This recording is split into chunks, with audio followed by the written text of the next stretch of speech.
Hey everyone, welcome in. How's everyone doing today? I feel like I sound slightly congested.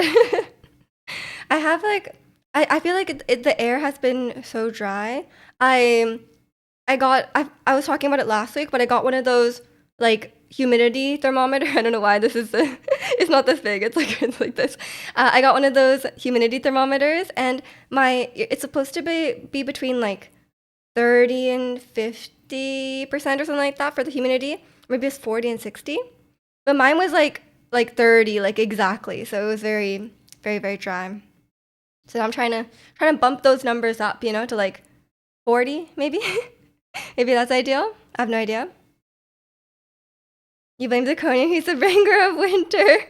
Look, it's not his fault. He lives in the North Pole. Um You can't start spring, you're going skiing tomorrow. But the mountain can still have snow while we have tolerable weather. Because, like, people still ski in the spring. Sometimes people even ski in the summer. It's fine.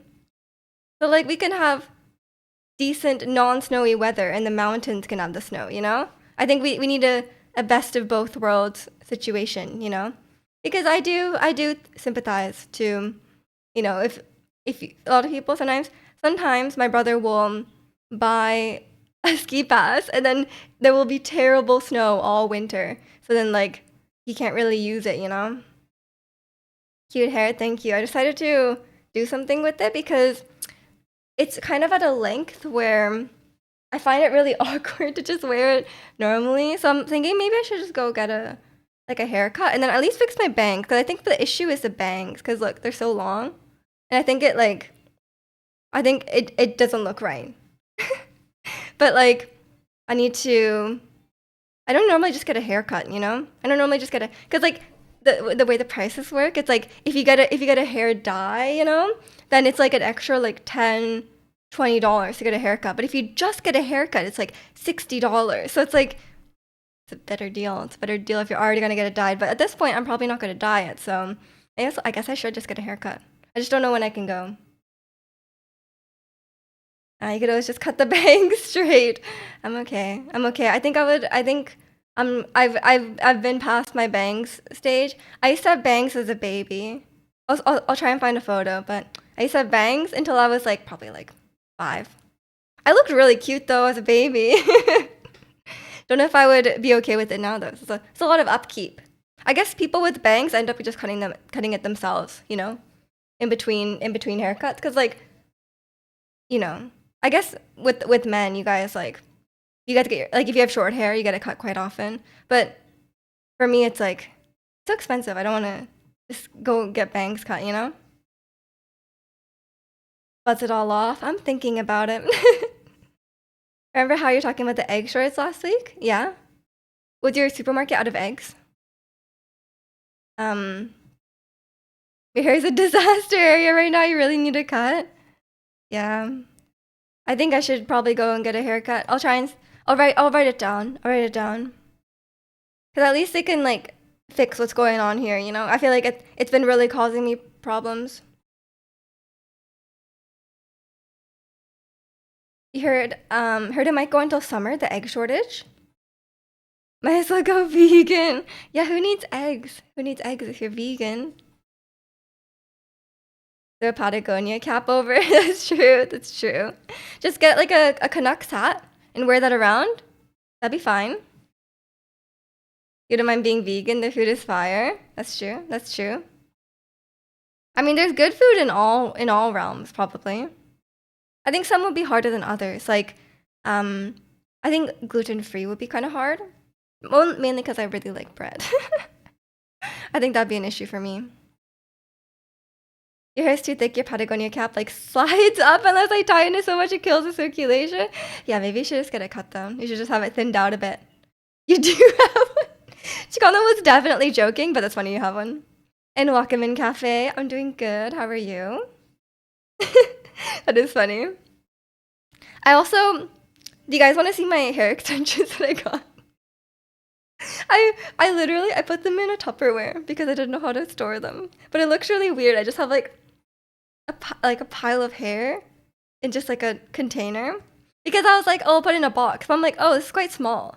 So then I got like one of those containers that you put food in, and I just put it in there. And I'm like, is this the right way to do it? Don't know.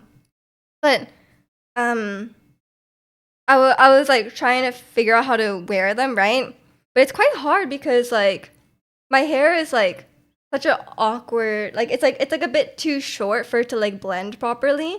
And then people said online that like, you know, like this short hair like in the back, like this is what looks really weird.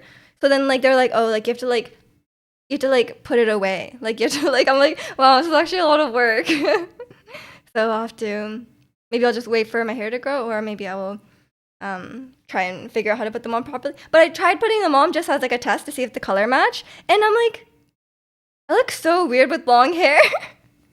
I haven't had long hair in like 2.5 years now, and then had like like the extensions go to like here, and I was like, I feel like I look weird. Yeah, I'm like, I feel like I'm like, should I cut it short again?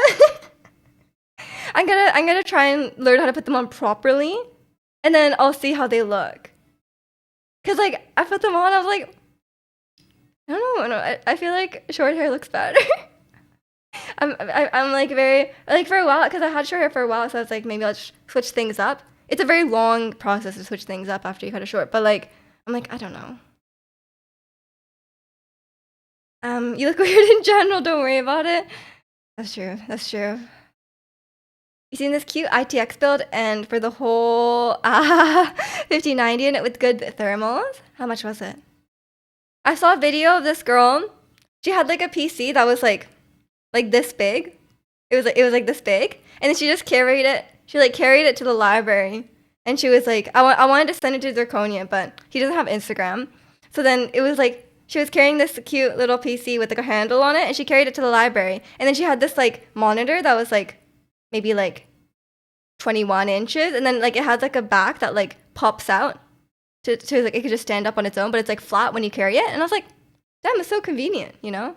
I didn't know they had stuff like that. And she just has like a keyboard and mouse, and then she's just like, you have a whole PC set up. I'm like, that's so tiny. Miju with long hair was nice, Miju though. That's debatable. A 5090 card already retails for 2,000 US dollars. That's a lot. 2K and a GPU just to play Genshin. I know, Genshin that I could literally play on my phone. But although phones are not cheap as well. Phones are probably like $1,000 these days at least, right? But I guess it's just the GPU, so fair enough. You definitely can't get a 5090 for 2K anywhere. It's too.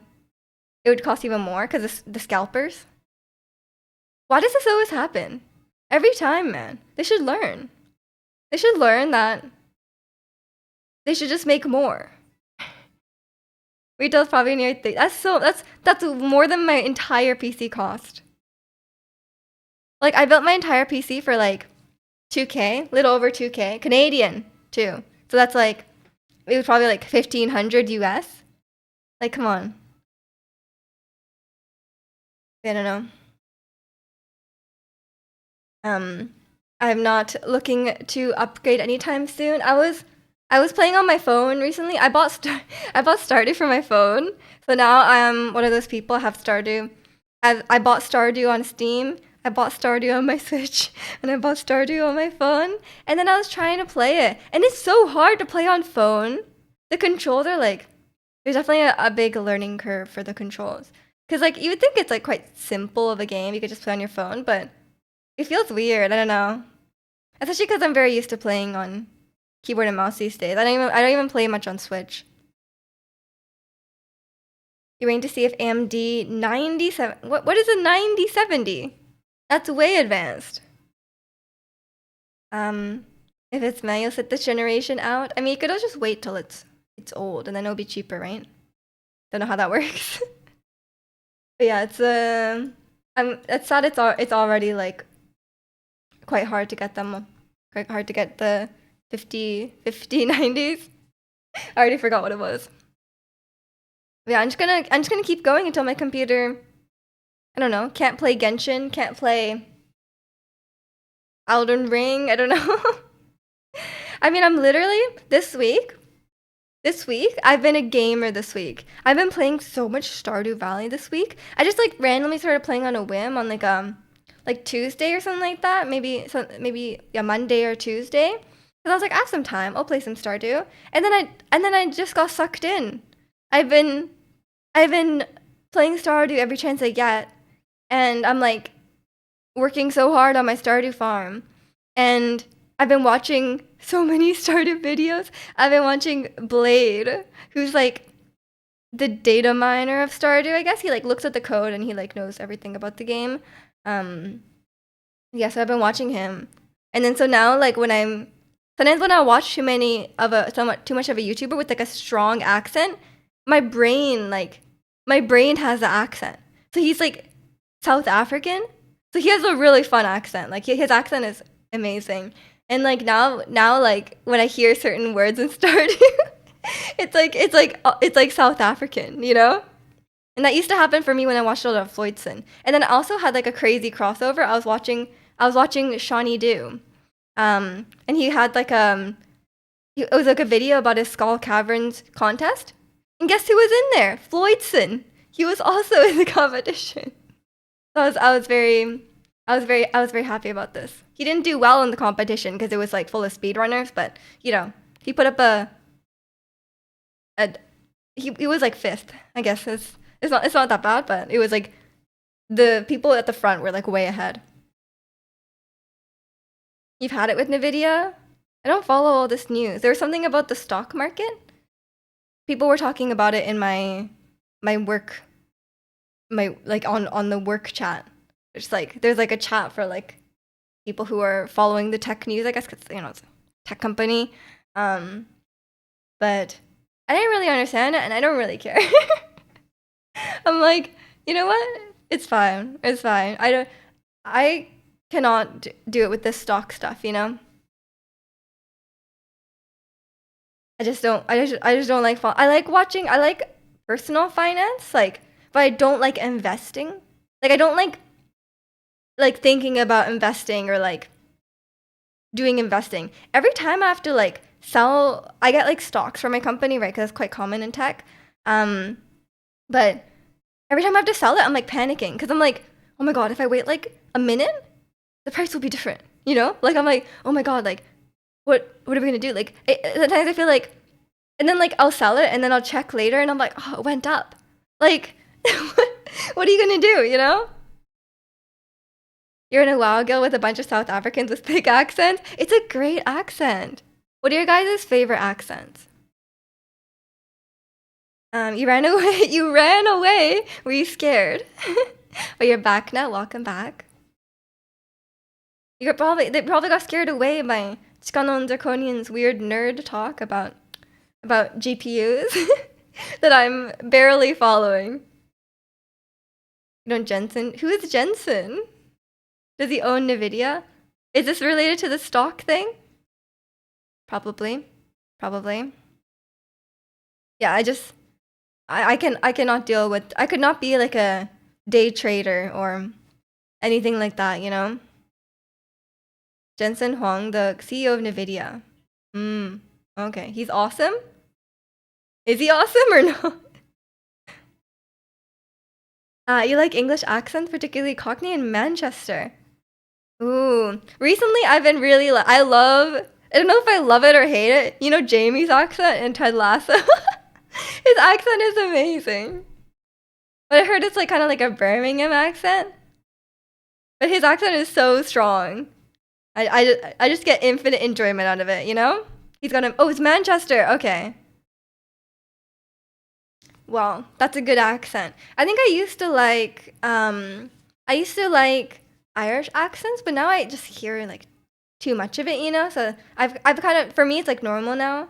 And especially a lot of Irish people don't have very strong accents. Um so for me it's quite normal now, so I've kind of moved past it. I still think it's a nice accent, but it sounds very normal to me now. um I think Australian is still very good. I think Australian is an enjoyable accent. And now, yeah, South African. South Africa, great accent. Great accent. Can you cut the slander. Zirconia is 13% of the reason why you're here? What is? Do you have a breakdown? What is? How how much percentage do I get? Is it more than zirconian? I'll take like 14 or something. I'm assuming it's like 50% Malomar. You like him, but some people hate him. I don't know anything about this. There's a dog barking like crazy. Must be very angry. You got a Manchester accent. You have a friend who talks like that? Really? That'd be fun. I just love every time he says something, I want to copy it, you know? Um, the rural Irish accents are wild. Yeah, those ones I cannot understand. And some people, like, when I was staying in Ireland, the guy who, like, puts you to your seat at breakfast was like, could not understand that guy. I just kind of guessed. I just kind of guessed what he was saying. Like, I would come in, he'd be like, he would just say something very Irish sounding, and I'm like, yes, I'm eating breakfast. Hello. And then he'd be like, something, coffee, and I'm like, yes, it's coffee. Could not understand him. Um, I'll give you 49% starting soon, and BRB screens are 25%. I'll take that. That's pretty good. That's pretty good. But yeah, I think sometimes with the accents, it's a mix of the accent and the mix of the words they're using, right? Because like a lot of times, I'm like listening to what people say, but then like they use some slang or something that I don't know, and that usually is the cause of confusion. It's not really like the accent itself. I think if they speak in a too British or Irish of a way or whatever, it could be hard to understand. The way they speak in Toronto is hella weird. What's going on with y'all East Canadians? It depends. Like if they have like a very strong, if you watch like a hockey interview, like behind the scenes, they have the strongest Canadian accents. Those are fun. And welcome in his stat, your emotes aren't showing up. Oh no, not the. Wait, isn't it wide people happy? It's not Boko happy. The Boko happy is from Discord. And welcome in, Kyle. I'm doing good. How are you? Yeah, I was supposed to. Oh, I think it might be snowing. Yeah, cause my Pilates studio messaged me yesterday, and they're like, "Are you gonna be able to come in tomorrow?" Like, or they're kind of like, I think they're trying to figure out like who would be able to come in with the snow, and including my instructor. And I was like, I think I'll be able to come in because I could just take the train, or I could just take transit, right? But then like I guess my instructor can't come in because they canceled it. But I was like, it wasn't snowing at all this morning, but I think it's snowing now, so fair enough. It doesn't look like it will stick on the ground, but it's definitely snow. Definitely snow. Yeah, the people happy. Got too confused. There's too many wide happy things, you know. GSP. Who's GSP? You'll just get to choose your accent up there. No. I'm sure if you tried really hard, you could put on an accent forever, but it's okay. I looked outside and it snowed a bit, but the roads look clear. Yeah, the roads look totally fine. You do enjoy the French Canadians? I don't hear too many French Canadian accents because I guess they don't live out here, you know? I only ever hear like XQC, and he's like, I think he's not even like, it's not even his accent. He just like, it's hard to understand. Because has he just doesn't sound like he puts together like coherent sentences, you know? Yeah, he speaks 0 languages. That's kind of how it sounds. But your neighbor's roofs are white. Oh, nice. I mean, it's been very like, it's been very frosty like most mornings. So that when I look outside, it's like it's very like the roofs are white, right? But there's nothing like on the ground. His accent is more French than the Ratatouille cast. Who's George St. Pierre? I still don't know who that is. You explain the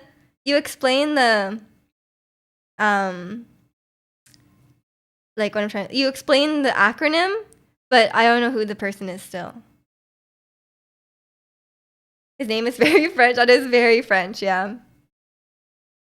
He's Quebecois, hence the QC in his. Oh, that's where his name comes from. I didn't know that. I really don't know much about him. I just know my brother used to watch him. I don't know if he still does. I don't think he still does.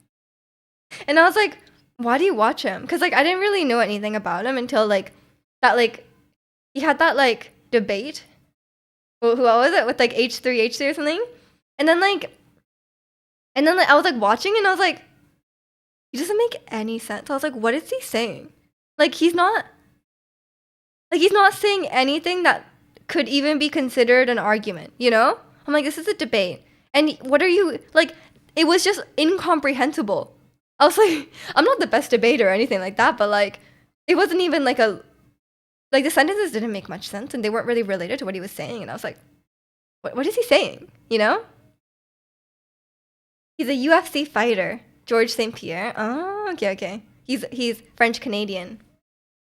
He's not very smart. Yeah, I kind of got that vibe. I was like, why do you watch him? And my brother's like, he's just funny. Like he's stupid, but that's part of the fun. I was like, okay, don't understand, but go for it. I couldn't put up with it for more than like 10 minutes, you know. And welcome in Adam.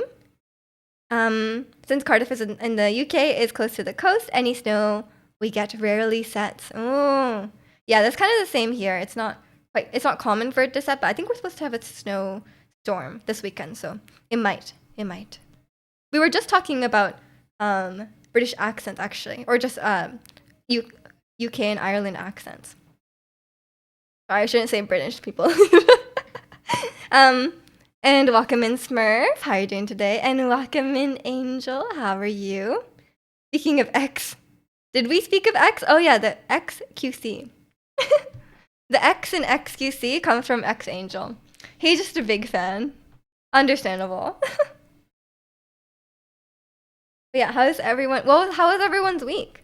What was everyone up to this week? You guys know, I basically just no-lifed Stardew Valley.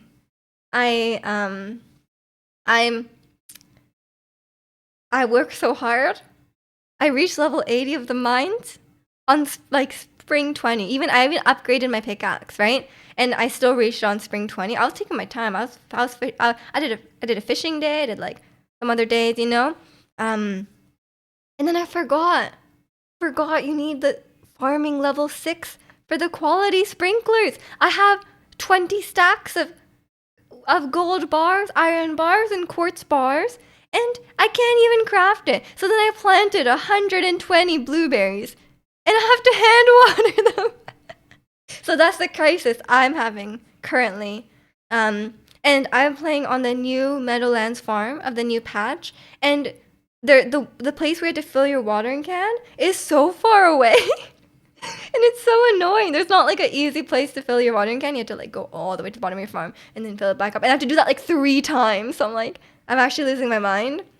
And I'm such a min-maxer. When I play games like this, I want to min-max. I have to do, like, if I don't do something efficiently, I'm going to be like upset, you know? And then I'm like, do I restart the whole farm? But I'm like, I work so hard. Like, I don't want to restart the whole farm, you know? But I'm really tempted to, is what I'm saying. I don't know, like, what kind of, like, I don't know if you guys play, like, any, like, survival games or, like, games kind of along the lines of Stardew Valley. But for me, I'm such a min-maxer. Like, I never get past, like, I never play, like, the late game. There's a lot of late game stuff in Stardew Valley that I just have not done. Because I like the grind. Like, it's like, when I play The Sims, I like the grind, and then I get a lot of money, and then once you have a lot of money, it's boring, you know? Like, it's like, there's no struggle. You need the struggle. It's very important. But well, I'm kind of like this with like every game. But some games I don't get far enough to beat the struggle. You know, like Don't Starve.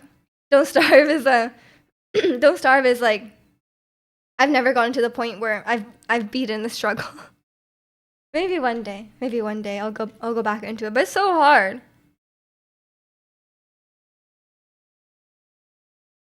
Yeah, that's what I've been playing. I also very briefly, Jack and I played a game called I can't remember. Raven's Watch, Raven's Night, Raven's Watch, something like that. And it looks exactly. It seems like Hades, very similar to Hades, but it has co-op. So it's a co-op Hades, I guess. Um, which seems cool because Hades is a great game. I never made it very far in it because I suck. Um, but I do love Hades. I think Hades is very stylish, very well done game. There's a Chinese P5 gotcha game. Gotcha game. Not another gotcha game. I've been holding off on playing Infinity Nikki. I know I probably will eventually, but I'm holding off for now because right now I'm deep in my Stardew era. You know, I have to I have to keep going with my farm. I can't abandon it now. You know, there's no on. Come on, if I can't even whale for on, what's the point? What's the point, man? It's only in China. Oh, well, I guess we can't. Guess we cannot play it. But yeah, I want to play Infinity Nikki eventually too because I've been seeing a lot of posts on Reddit where it's like a lot of people are like, "Oh, it's such a refreshing game. Really really well written female characters. Um it's just very we were saying it's just very nice, especially in the world of gotcha games. That's not very common, you know? Um it's like there's like no like sexualization or any like weirdness around it. It's just very um like everyone's just well rounded. What game? Infinity Nikki? It's like that the new dress up. It's kind of like it's a gotcha game, but you don't pull for characters, you pull for outfits. And then there's like a story and everything. There's like I don't know what the rest of it is, but like there's like um and then there's like puzzles you have to solve in the game, but it's like outfit related. And I think the different outfits give you like different powers and stuff. Kind of cool. Sounds awesome. You should get on it. You should get on it. I'll let you know when I start playing, and then we can just don't wail. You know, as long as you are not prone to a gambling addiction, it's all good. If you are, I would not recommend downloading a gotcha game. But yeah, I'll play it eventually, but I think it'd be a lot of work to play two gotcha games, you know? Because I'm already playing Genshin, and Genshin is already quite time consuming. I was playing that the Lantern Right mini game. It's like the Puyo Puyo is my meaningless name called it. I don't know it was called that, but it's apparently called Puyo Puyo. It's like that. It's like Candy Crush, I guess. No, it's not Candy Crush because Candy Crush is where you swap it.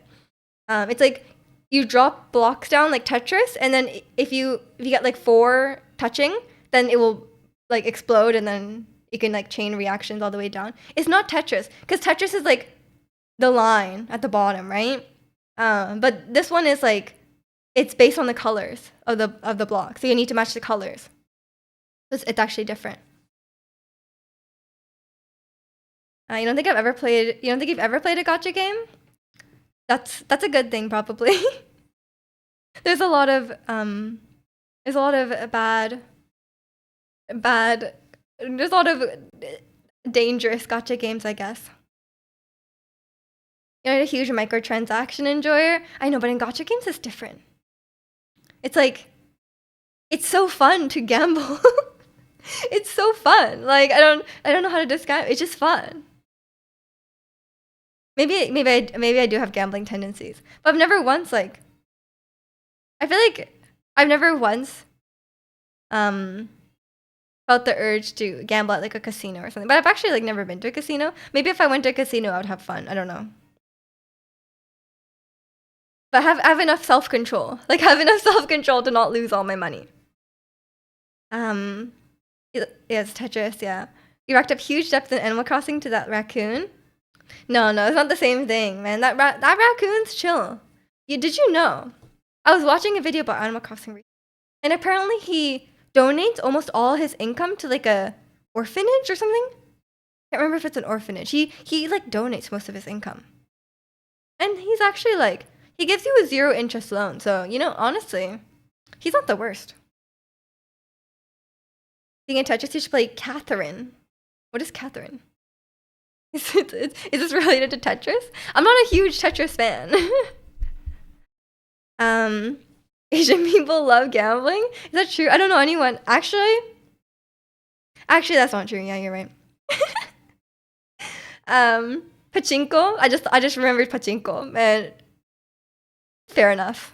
Fair enough. There is a lot of pachinko.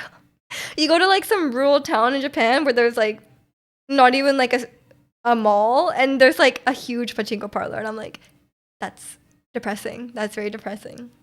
There's a pachinko parlor in the middle of the rice field. Fancy, still a classic. Need to see Tom Nook's receipts before I believe it. Maybe he's just doing it for the tax write-off. Who knows?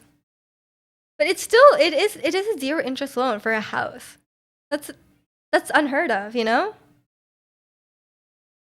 Catherine Zeta-Jones. I don't know if she kind of wants me to play Catherine Zeta-Jones.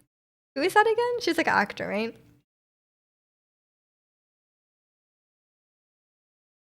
Was she in Greece? That's my guess. She was in Greece. Is that right? I think I'm right, actually. Catherine's main gameplay is like a puzzle block climbing game. What? But it's about cheating on your girlfriend. I don't. That doesn't sound like a fun. Why would I want to cheat on my girlfriend in a video game? I would be the most loyal to my girlfriend, you know? But not Olivia Newton-John. Oh, you're right. They all have 3 names. You can't blame me for getting those confused. That's like, who has 3 names? Like, are they including their middle name? Or is it like hyphenated? She was in Zorro. I don't know what that is, actually. I'm still not cultured enough. I'm getting there, guys. You guys know I've been watching, not really recently, because I've been watching shows and stuff that have come out, but for a while there, I was watching a lot of old movies. It's an Atlas game and the story is good and hilarious. I mean, if it's not that serious, I guess it's fine. I can't imagine like a very serious game where you cheat on your partner, you know? Like, it's like a very, very serious tone. That'd be very strange. We're just too loyal to play it. Yeah, I would never cheat. I think cheating is silly because, like, just break up. Like, if you really want to sleep with other people that badly, just break up. Like, you could even do it over text. Like, even that would be better. Like, I'm not saying don't do that, but like, I'm not saying do that. Like, you should not break up with people over text. But like, I'm just saying, like, you could just send a text. It's over, and then go sleep with someone. Like, then you don't even need to cheat. I guess people cheat because they want to keep the relationship and to sleep with someone else, which is fair enough. People with 3 names acting like I have 15 minutes to waste every time I want to reference them. True. We should just use the acronym, like ONJ, Olivia Newton-John. I'm sure some of them have nicknames, like acronyms, like RDJ. So that's easier. They should also have well-recognized nicknames like that. I'm too nice. Exactly. I would never. I mean, it depends on my girlfriend and situation, you know? But like, I just don't understand why I wouldn't just break up in that situation. Or the person. And welcome in, AJ. Happy Lunar New Year to you too. Hope you're doing well. You've been cheated on before? I'm sorry to hear that. That must not be fun. And welcome in, Haichu. Haichu or Hai choose you? I guess both. I have a huge pack of Haichus from Costco still, and I just like don't really get through them very well. I'm doing well, so looking for employment. Oh, good luck. I hope that goes well. I miss celebrating Lunar New Year. The red envelopes are ST. True. I mean, I don't get We don't do red envelopes in Japan, but we do otoshidama. It's called otoshidama in on New Year's, not Lunar New Year, but like New Year's, like January 1st. But you don't really get them anymore once you start working. So like you kind of stop getting you stop getting money. You need to start giving money once you're old enough. It has money. It has money. Did anyone play the Genshin Lunar New Year event? I did. I played on stream this week. And I was just playing the mini game, the Puyo Puyo mini game, and getting crushed by the AI. I like loaded up and I was like, oh, I'll do hard mode because it's double the points. So I was like, I'll just do hard mode. And the opponent is like, you know, in Tetris, you can like drop it down faster, right? They were doing that the whole time. They were holding down the drop down faster button. This is the AI. And I'm like, I'm not a computer. I can't do this. And I got crushed. Like I got crushed in the Puyo Puyo. Getting money as a grown adult is even better as a kid. I know. I guess you have more money than any New Year's money just from working. So fair enough. And welcome in, Vicky. Hope you're doing well today. Pay your mortgage with one red envelope. Oh, maybe if you're a really rich family. Maybe like some really rich families give their kid like $10,000 in their red envelope. Who knows? When I got money as a kid, like it was a lot if I got 100, you know? And I was pretty happy. But my grandpa goes a bit crazy. Sometimes he'll be like, oh, it's your birthday and it's New Year, so here's like $500. And everyone's like, Grandpa, stop giving away like that much money. He's like, what? I'm not gonna die with it. I'm like, Grandpa. So he likes doing that. He goes a bit overboard sometimes with the money. And sometimes he keeps giving me money even though like I'm like, I don't need any more, Grandpa. He's like, no. You will accept this money. It makes him happy when I accept it, so I just accept it now. He's like, he'll just be like, here's the secret. He's like, here's your secret allowance, $100. What game are you talking about? We were talking about Genshin, and we were just talking about Lunar New Year, Gacha Games Journal. And Ricky, thank you so much for the 41 months. How are you doing today? You will accept it? Yeah, it's like, well, I guess I will accept it. Thanks, Grandpa. February 1st, Tariff Day. Is it today? I kept losing track of the actual day because they kept pushing it forward, no? Or they kept pushing it out. They're like, it's coming, and then they're like, wait, not yet, actually. Okay, now it's coming. I'm like, oh my god. The day keeps changing. Chinese Canadians got a bit big money. Some of them. I think it's like it could be a very like the sample, like, what is it called, selective. You know what I mean, where it's like there's a selection bias, I guess, because the people who are wealthy enough to move here and like buy a house are like obviously wealthy. Can you have money for Grandpa? I'll ask him. Are you from Japan? I'm not from Japan, but I am Japanese. But I live in Canada. Yeah, we feel you, AJ. And welcome in, Aladdin. Hope you're doing well today. I learned a new word from, I think it was Aladdin who taught me on Wednesday. Apparently, if you're a scab, you are stealing people's jobs when they're on strike. So I was doing that on Genshin on Wednesday. True capitalist behavior. Oh my, it's really windy and snowy. Jeez, the snow is like horizontal. Crazy. But I was voice acting the Genshin characters while they were on strike. Very unprofessionally. Miju's a true Canuck. I mean, if they've been doing okay, you know? I'm just gonna take jobs over. It's not my fault I'm so good at voice acting. No, my voice acting was terrible. Can't believe I've been following a strike breaker this whole time. I've been crossing picket lines left and right. No. Of course we support the strike. I'm just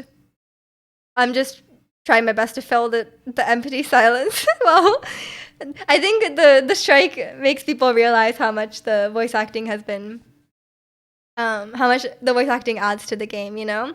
Um, and and then it also brings out the people who are the weebs who are like, just play in Japanese, it's better. Why are you playing in English? Why you're not playing in Japanese? Those people, they've been coming out strong. Those are the worst people. And welcome in, Mooney. You love my hair? Thank you. Thank you. I tried to do something with it today because it's at an awkward length, as I'm saying. I think I need a haircut. I did good. Thank you. Thank you. I tried my best. I think my Huta voice is not bad. My snake voice was pretty good. You guys heard my snake voice? I'm like, I could voice a snake. Hire me. If they make like a Pixar movie with snakes, I don't know. I could do it. I could do it. I think I could voice a lot of animal characters. I think that could be good. Snake, no, not Snake from Metal Gear. I mean a literal snake. Like slithering snake.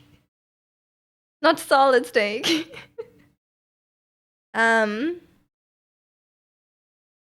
Yeah, no, that would be so funny. Big Boss? What's Big Boss? Yeah, it's I did try my best. My Huta voice is honestly pretty good. She has a very, I think the more unique the character's voice, the easier it is to copy it. Because when they just have like a normal voice, then you can't really copy it. Snake's voice is mad deep. Well, I was trying to do a Zhong Li voice, who is if you guys don't know Keith Silverstein, he has like he has a really deep voice, and I was like, I could not do it. I could not do anything close to it. As you guys know, as I learned in my, or not learned in my singing lesson, but like as established in my singing lesson, definitely a soprano. Definitely a soprano. We were trying to learn a song that's like sung by Adina Menzel, and yeah, even her voice is like, she goes too low for me. A lot of the Elsa songs from Frozen, especially, are quite low. So I'm not a. I'm definitely on the higher end of voices, even for women. So all these very deep, gravelly voices are not gonna come out. But a lot of the male characters in Genshin are voiced by women, so those ones are like okay, cause like they have like, they're like kind of like to use an anime term, they're kind of like a shonen kind of voice, right? Like a kind of like feminine male character. So those are okay, but not a deep man voice. Cannot do that. I can't even do like a high pitched man voice, you know? Like it doesn't go there. But yeah, it's oh yeah, and speaking of that, apparently China has like a sort of like a ban, or like they kind of don't want feminine male characters in games. And then like they had like there's like a picture of like them showing a presentation of like what kind of men and like manliness they don't want in games or like in media. And the cover is like a picture of Venti from Genshin, who's like the most like, he's very feminine. He's very androgynous, right? But like, but I think at this point Genshin is kind of just allowed to do whatever they want, because like they've had so many really feminine men since then, and they have like, they sneak in a lot of like, you know, stuff that's like a little bit gay, a little bit, you know, like some of the themes and stuff are like probably not approved, you know. But I think Genshin is just such a big cultural export for them. They get a bit more like allowance in these things. But it's kind of funny that the slideshow literally has a picture of the Genshin, like a really prominent character in Genshin as well. Like Morgana's voice from P5. Yeah, Morgana's voice, I think. I'm sure Morgana would be voiced by a woman as well, right? When Miji speaks, the ground rumbles. Exactly. My singing teacher was. I was asking my singing teacher how to like speak properly to like preserve your voice, and I think it's about the placement. Like it should be like a forward placement, and not too low of a voice, and you shouldn't have any vocal fry. Um, which is kind of hard, but I've been trying my best to do, because you guys know I have to yap a lot on stream, so I'm trying to speak properly and not, not tire my voice out. Yeah, I'm really glad they canceled Pilates. It is a full-on snowstorm out there. I only can't see it because there's like a wall outside my window, and I wouldn't let you guys see out my window anyway, but it is very snowy. To me, Venti is a kid, but there are other actual male characters. I mean, there's Linny. Like, literally, after that notice that they're, like, not allowed to do that, they released Linny. A man he's wearing, like, a corset, short shorts, thigh-high socks, and a garter. Like, I'm like, yeah, okay, not allowed feminine man. This man.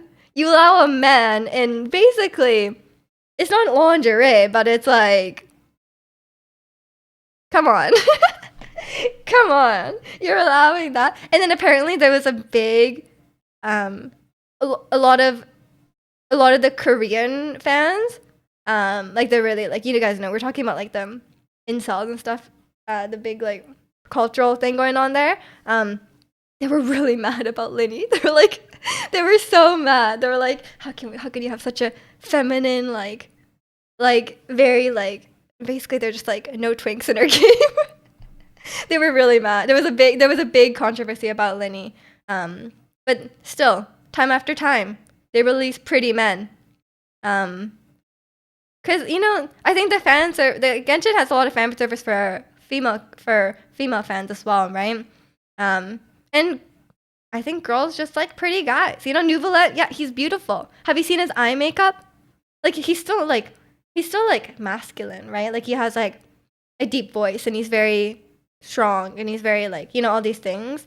But he's pretty. He has that winged eyeliner, like blue. Like, he looks good. It's actually like coming down snow. Yeah.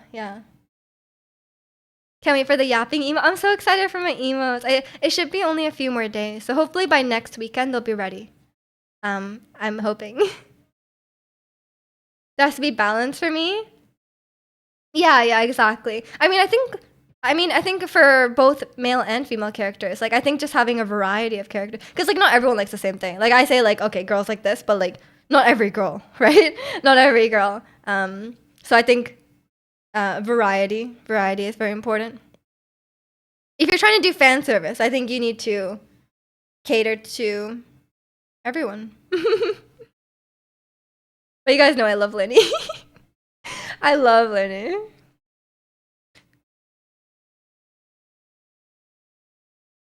Oh, he looks at Concord and Disaster. I think Concord, I watched a lot of design videos that were like talking about the Concord characters, and it's not really like their body types or like how they looked or whatever, the diversity or whatever. Like, diversity is totally fine in terms of, like, obviously diversity is good, but I think, like, the issue with their characters was a lot of times, like, the color palettes and like the color palettes and like the overall, like, just like silhouettes and designs that they had were just like bad.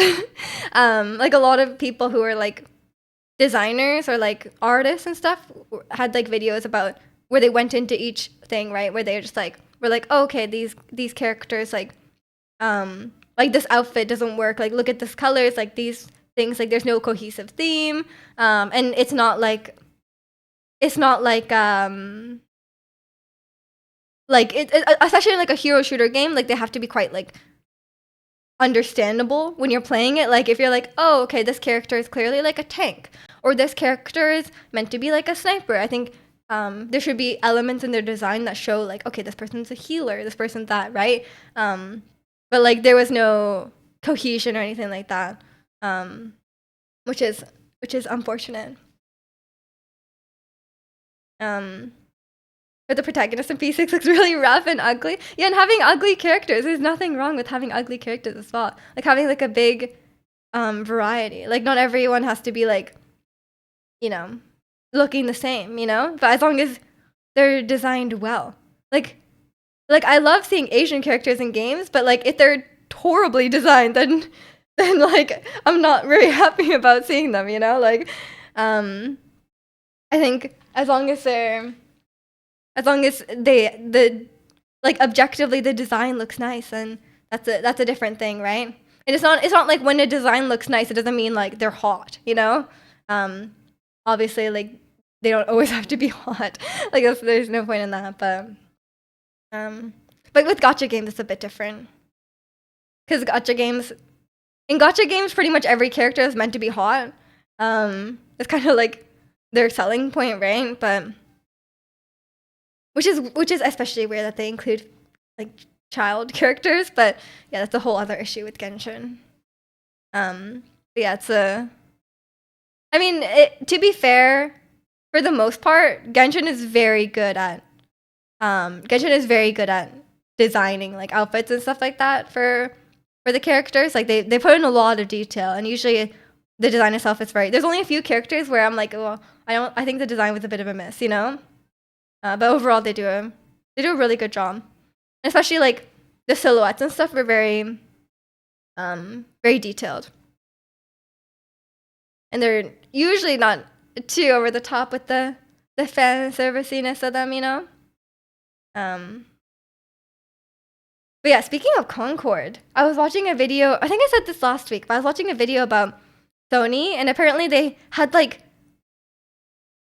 20 live action games that were meant to be released, or maybe it was like 12. It was something really high. Like it was over 10 for sure that they canceled.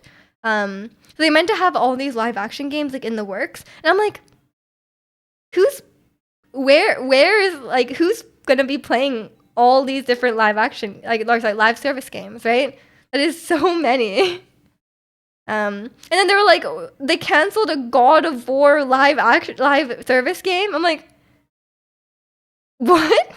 Why would you make a God of War like what would that even entail? Like, and maybe like a MMO? Like maybe like I guess an MMO in like a Norse mythology would have a fan base, but like it's God of War. You don't know, it's God of War, like Kratos. Like, is everyone gonna be Kratos? Like, what is this? Jordan 11 Concord, one of the best Black Country New Road song. What is that? Is that a name of a group? Sony really took the live service pill and ran with it. Yeah, they're like, you know what makes funny? Live service games. Let's make like 50 of them. But there's not enough market share for that many people. Because, like, who has... Like, people can only usually play, like, 1 or 2 live service games at once, right? Like, people aren't playing, like, 10 live service games, right? Because, like, there's not enough time in the day for that, right? There's constant updates. There's all these things. And, like, especially if you want people to spend money on it, you want to make money on it. Like, people aren't spending money on, like... So, okay, there's some people out there probably spending money on like 10 different gacha games at once. Those people need to touch grass. But like most people do not focus on more than a few.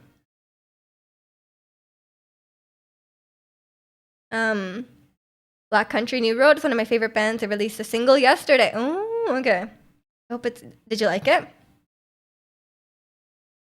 I think most people would prefer having a single player game that doesn't require online. I don't think so. There's a huge market for like online multiplayer games and live service games for sure. There's just not like a lot, right? Because like they're very time consuming. So it's like you can't make that many live service games because like I'm saying, like for example, like I work full time. Genshin is like enough for me. If maybe one more live service game would be like okay, but I probably would neglect one for the other, you know? And there's no way I would play like 3 or 4, you know? That's a lot. The frontman of the group left after the release of their second album due to mental health. So now they have a completely different sound now. I see. No, that can happen. Bit of a Joy Division, New Order situation. Yeah, I don't know what that is. But that's what happened to Black Sabbath, no? You're talking about and Linkin Park. But the new singer is pretty sick. You're talking about a single player game like Super Mario, Doom, God of War. I mean, I don't think you can generalize saying most people would like single player. I think there's a lot of people who like both, and there's a lot of people who like multiplayer games, online games for sure. There's a huge market for online games. Like think of like how much people play like Fortnite, League of Legends, Overwatch, or maybe not Overwatch is a good example right now, but you know those games. Maybe one more looks at Infinity Nikki. I think I might get on it after I'm done my Stardew era right now. Ricky, I'm like so deep in Stardew. I cannot stop playing. So yeah, I don't have time to play Infinity Nikki, but once I'm burned out of Stardew, probably soon, then maybe. It's a UK band. Oh, okay. Those are online multiplayer. Yes, that's why I'm saying a lot of online games are very popular. Imagine Stardew required online just to play that game if you play alone. I mean, yeah, that's a bit annoying, but I mean, like, Genshin is like that. Genshin is generally single player, but there's like a server. But I think it's different because it's live service, right? But if it was just a random single player game, like if you had to log online to play Elden Ring, then like that wouldn't make any sense. Because it's not like it's constantly getting updated, right? Like it doesn't really make sense. But yeah, I agree with that. I agree with that. But I understand some games requiring servers. That's generally for like, yeah, like it is a bit annoying. I wish I could play like Genshin on like the plane or something, but I cannot. Remember when they tried to reboot SimCity and required online? Oh yeah, I heard about this whole. Oh no, sorry, that was something different. It was City Skyline 2 or something, where there was like a big drama in the second game. Like they had like it was really bad, and it was like a big like issue with that because like they tried to release the second game and it wasn't good, and they promised a bunch of things and they didn't do them. It was like a whole thing, and then they had to delay the game or something because like they were like, oh, the entire base of the game like doesn't work. So then they had to like redo it or something. It was like something, or they were like, oh, we can't add these features because, or we can't add DLC. We promised. Oh, it will go. I remember now what it was. They promised a bunch of DLC, and they sold a seasons pass that includes all this DLC. But the game was so broken that they couldn't add DLC onto it without it breaking. So they were like, sorry, we can't do it. Like, what a stupid thing. Welcome in, Kitty. Hope you're doing well today. City builders are just cursed. I guess so. And they would be so fun. I love a good resource management game. I think I'm such a min-maxer. Like I love a good resource management game. What's the new sim clone called? Oh, Inzoi? That one? The one that you need like a supercomputer to run? Because Ricky told me that my computer cannot run it. You're doing good. That's great to hear, Kitty. I'm doing good too. It's Korean? I think so. It might be. I think it's Korean. But yeah, I don't know if I'll. Like, if I can't run it, like. It might, I don't know. Maybe I'll just play Infinity Nikki. I can play it on every. I keep getting this ad. Play Infinity Nikki on your phone, on your PC, and even your PS5. I keep getting this ad. Your computer's a potato. No, my computer is great. What do you mean? My computer does everything fantastically. It's just Inzoi for some reason requires like insane specs to even run it. I don't know how that game would be like successful, right? Like, yes, it's like a better version of The Sims, but you're leaving out a huge portion of the market. Like people who don't have 5090s, like come on. Some AI features require minimum 8 gigabytes of VRAM. Oh, so you can still play it without some of these intense features? But why have a game that's so hard to run? I think that's why like The Sims, as awful as EA is, yes, they do make a lot of effort to make sure that the game can run on like a laptop, right? And the reason that their builds are so ugly The reason that their builds are often so ugly is that they have a lot of restrictions on what can be like a base build. Like they're like, oh, you can only have this many items in it because otherwise they wouldn't be able to run on lower end computers. And I don't know. I think games being able to run, like making sure your game, it depends on the game obviously, but making sure your game is able to run on the lowest like lowest end computer possible, I think is nice. Like even if those people were like have to drop all the settings to low or whatever, as long like I think letting them being able to play is always a good thing. From a business perspective, it's smart to have your game run on everything. I mean, yeah, why not too? Don't you want as many people to play your game as you can and to buy your game, right? Making a game that's like you can only rich people can run is like kind of a weird thing, you know? Good thing I could just use a console to play games. I think my PC would run like broken glass. That doesn't sound like it would run much at all. But yeah, I do have my PS5. Some games maybe might run better on there. I doubt it would run more better than my PC, but I do need to get more use out of my PS5. So maybe something one day. Fun games, immersive games. Yeah, yeah. I mean, like, immersion doesn't have to be, like, high fidelity, you know? Like, Breath of the Wild is, like, you can get immersed in it at 720p, you know? But, yeah, fun games doesn't require a lot of graphics. It's cool to see what devs did with some games to make sure they ran okay on old consoles, like loading in characters only went on camera and unloading them off camera, stuff like that. Yeah, it's kind of crazy, like, as much as you guys don't want a retro gamer, but like hearing about how they were like able to make like game like the original Pokemon is like crazy. Like they're so talented and so creative to be able to make games with such intense restrictions, right? It's definitely obviously game development is a lot easier now. They say it's like that to have less pressure on the devs, to optimize the game. But I think I don't know, that should be like a requirement, you know, to like optimize the game to some extent. Because some games really suffer with that. And I think that's part of making games.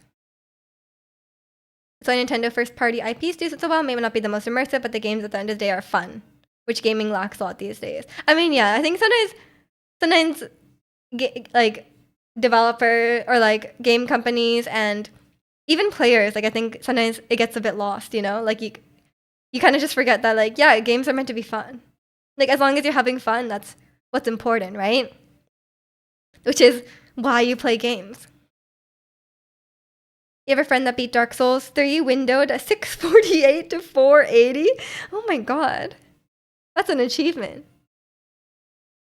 Korok Forest at 15 FPS is peak. I mean, yeah, we try to avoid Korok Forest. The guy was good, but that was so odd to watch too. I mean, yeah, impressive. You gotta make do with what you have, you know? Welcome in, Demon. I'm doing good. How are you? Yeah, I don't have I think I just have I like a cohesive art style. I think like I do appreciate really nice graphics. Like whenever I see like a really nice graphics, I'm like, damn, that's impressive. Because I kind of like the technical aspect behind it, where it's like, oh, how did they make that look so good? Or like their skybox looks insane. Or like they have shadows on the ground everywhere, and they leave footprints, stuff like. I love little details like that. But I do admit that like games that look realistic tend to age poorly, right? Like although these days I don't think it's as much. I don't think it's as true as much, you know, because I think like realistic games from even like 10 years ago still a lot of times hold up. Like if you compare it side by side to like a remake or something like that, it looks much better. But for example, like the original Last of Us still kind of holds up. Obviously, if you compare it to the remake looks much nicer. But I think going from like 2014 to 2024 versus like 2004 to like 2014 is like completely different. You doing good, Dimon? I'm glad. Um, but yeah, there's a lot of great games that I think having a cohesive art style that looks nice is more important than having like, cause like that's my issue with Pokemon. You know, it's like if they the graphics were consistent and they paid attention to the little details and the textures and stuff like that, then I think the game would look much nicer. Um, but their issue is that it's very inconsistent. You know, like the characters look a certain way, but then like you look at the tree or whatever, it doesn't look great. You know, um, but if they just like that's why I think a lot of times like um the like 2D and stuff looks nice. Speaking of art style, who's excited for the new Jet Set Radio? I don't know what that is. Feels like games anime with awful art styles. What? Like what? Like what game? I'm not gonna know the anime, but what awful art style game do you like? I mean, I think one of my favorites is like Breath of the Wild. I like cell shading. Is that what it's called? Where it's kind of cartoony, and I like the color palette of Breath of the Wild. It's very soft. I'm a big fan of how Breath of the Wild looks. Breath of the Wild art style is nice. Yeah, I agree. Or if it's like highly stylized, like Hades. Hades looks really good. Speaking of speaking of Hades again. It's not quite Solitude and Breath of the Wild. Wind Waker. Oh yeah, I guess it's not like all the way like fully cartoony, right? But it's like I do like the part way there kind of vibe. I think it looks really good on Breath of the Wild. I don't think the snow is sticking to the ground now. I don't know if it will today, but it might tomorrow. TF2 and WoW has the best art style to me. I might be biased because I spent many thousands of hours in them. I was looking at MMOs yesterday, and I was looking at like the top 10, and then like RuneScape is in there twice, and WoW is in there twice. I'm like, no, like these guys have a large market share. Um, Same with Jet Set Radio. That was one of the first, if not the first, to sell shade. I don't know what Jet Set Radio is. Wind Waker looks so good for a 2002 game. I think Wind Waker still holds up because it's our style. And welcome in Sushi. Hope we're doing well today. WoW and RuneScape have gotten so old they made classic versions. That is the games before the expansion. Yeah, that's what was in there. There was WoW and WoW Classic both in there, and then there's RuneScape Classic and RuneScape. But both the classic ones were more popular than the original ones, or than the current ones. Look up Tonkatsu DJ Agitaro or anime art. I do not want that in my search history. What the heck is that? Okay, I'll look it up on private search so I don't get anime ads. Tonkatsu DJ. What? Agitaro?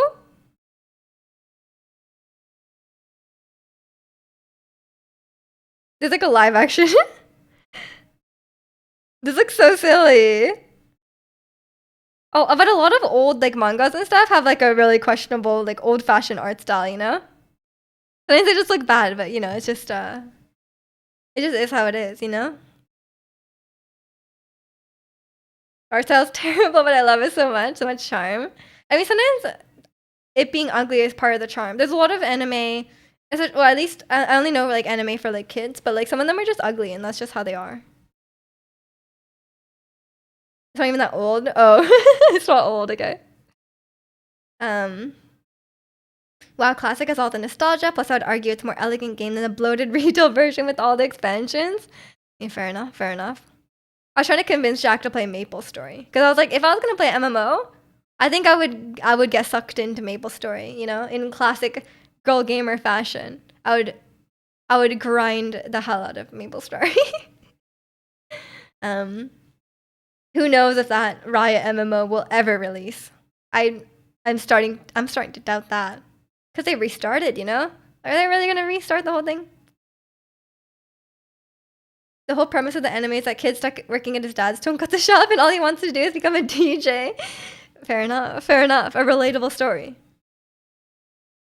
Read an article, someone counted all the different types of currencies in WoW, and there were more than 500 that are currently usable in retail WoW. That's a lot. That's a lot. So yeah, some of these in-game economies can be crazy. I watched a whole like there's this personal finance YouTuber I watch, and he made a video about Eve Online's economy, and it's like crazy. It gets so detailed, you know. I was here with this LARP propaganda. I don't think he's ever tried to convince us to play WoW. I think he knows I'm a lost cause. And he knows you're a lost cause. Like, Chicano's a lost cause because he hates LARPing. He hates medieval stuff. I'm not a big fantasy guy, personally. Like, the only elf I will appreciate is Link. Link and Zelda. Oh, and Lego. Legolas. You love hearing about EVE Online, but I could never play it myself. It sounds like a hard game to get into, yeah. It didn't sound like my type of game, but I like hearing about the economy. It's very entertaining. And about the wars, you know, there's like some drama. Not even hate despise. Oh no. Zelda's about as LARPy as I get. I mean, Zelda's a fun fantasy world, you know? So is Genshin. Genshin's fantasy as well. But the story is not very fantasy. The Galadriel. Who the hell is Galadriel? Is that from Lord of the Rings? I almost said Lord of the Wings. Not to mention I hate Arwen. No, I acknowledge her. I know she exists. Hate her. Hate her. She should not be in the story. I'm a big shipper of Lego and Aragorn and Arwen. She just shows up. Like, she just shows up. She gets like 10 minutes of screen time and then they get married. I'm like, there was a more developed relationship there between Lego and Aragorn, and you should have just gone with that one. She just showed up. Zelda's still pretty Japanese, whereas Souls and WoW and stuff is like full blown fighting people in the woods with foam weapons. Yeah. The inspiration is more like actual medieval kind of stuff, you know, like Souls goes like so far with it, right? They like have a lot of like this, like in Elden Ring at least, like a lot of the names are like Welsh or like very ancient, you know, that kind of vibe. I don't know the word for that. Wow, Wrath of the Lich King was peak. Wow. Oh, that Zirconian comment on that. No idea. You convinced Miyazaki is European. What is there in a Europea boo? You know, like, is there something like that? Because like he's literally a weeb, but for ancient Europe.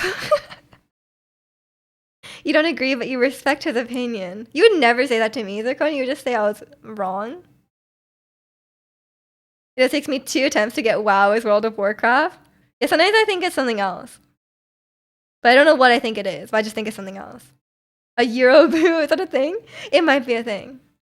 Is there America Boo? Who would be an America Boo? You're wrong and you should feel bad. See? If I said the exact same thing, I'm gonna try and say that again in 6 months. And Zirconian's gonna be like, that's the worst take I've ever heard.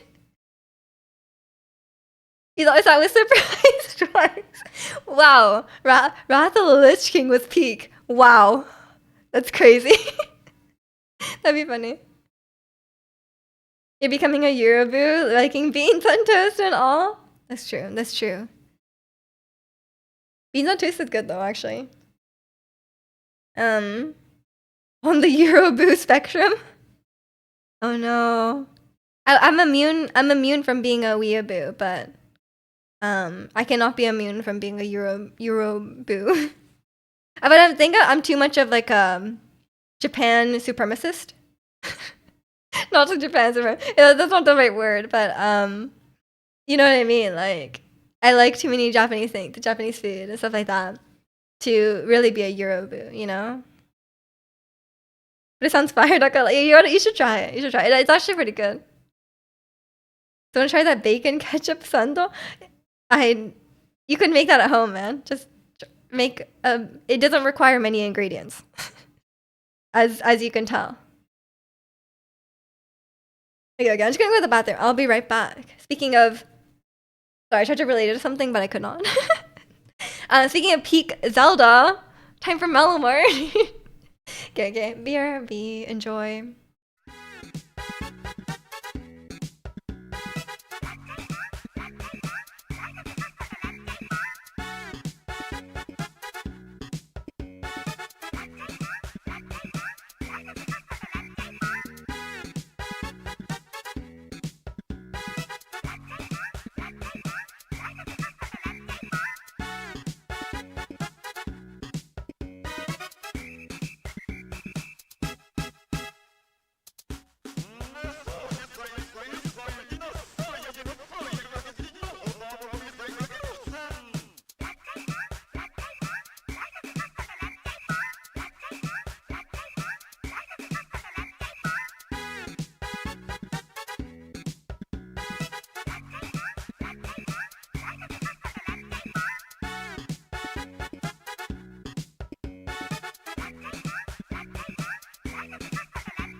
Okay, I'm back. Speaking of happiness, here's Malomar and No Miji. You know you can just leave the stream and just go listen to the 10-hour Malomar on loop while you play WoW, you know? No one's stopping you. Woody is the best. Oh my gosh.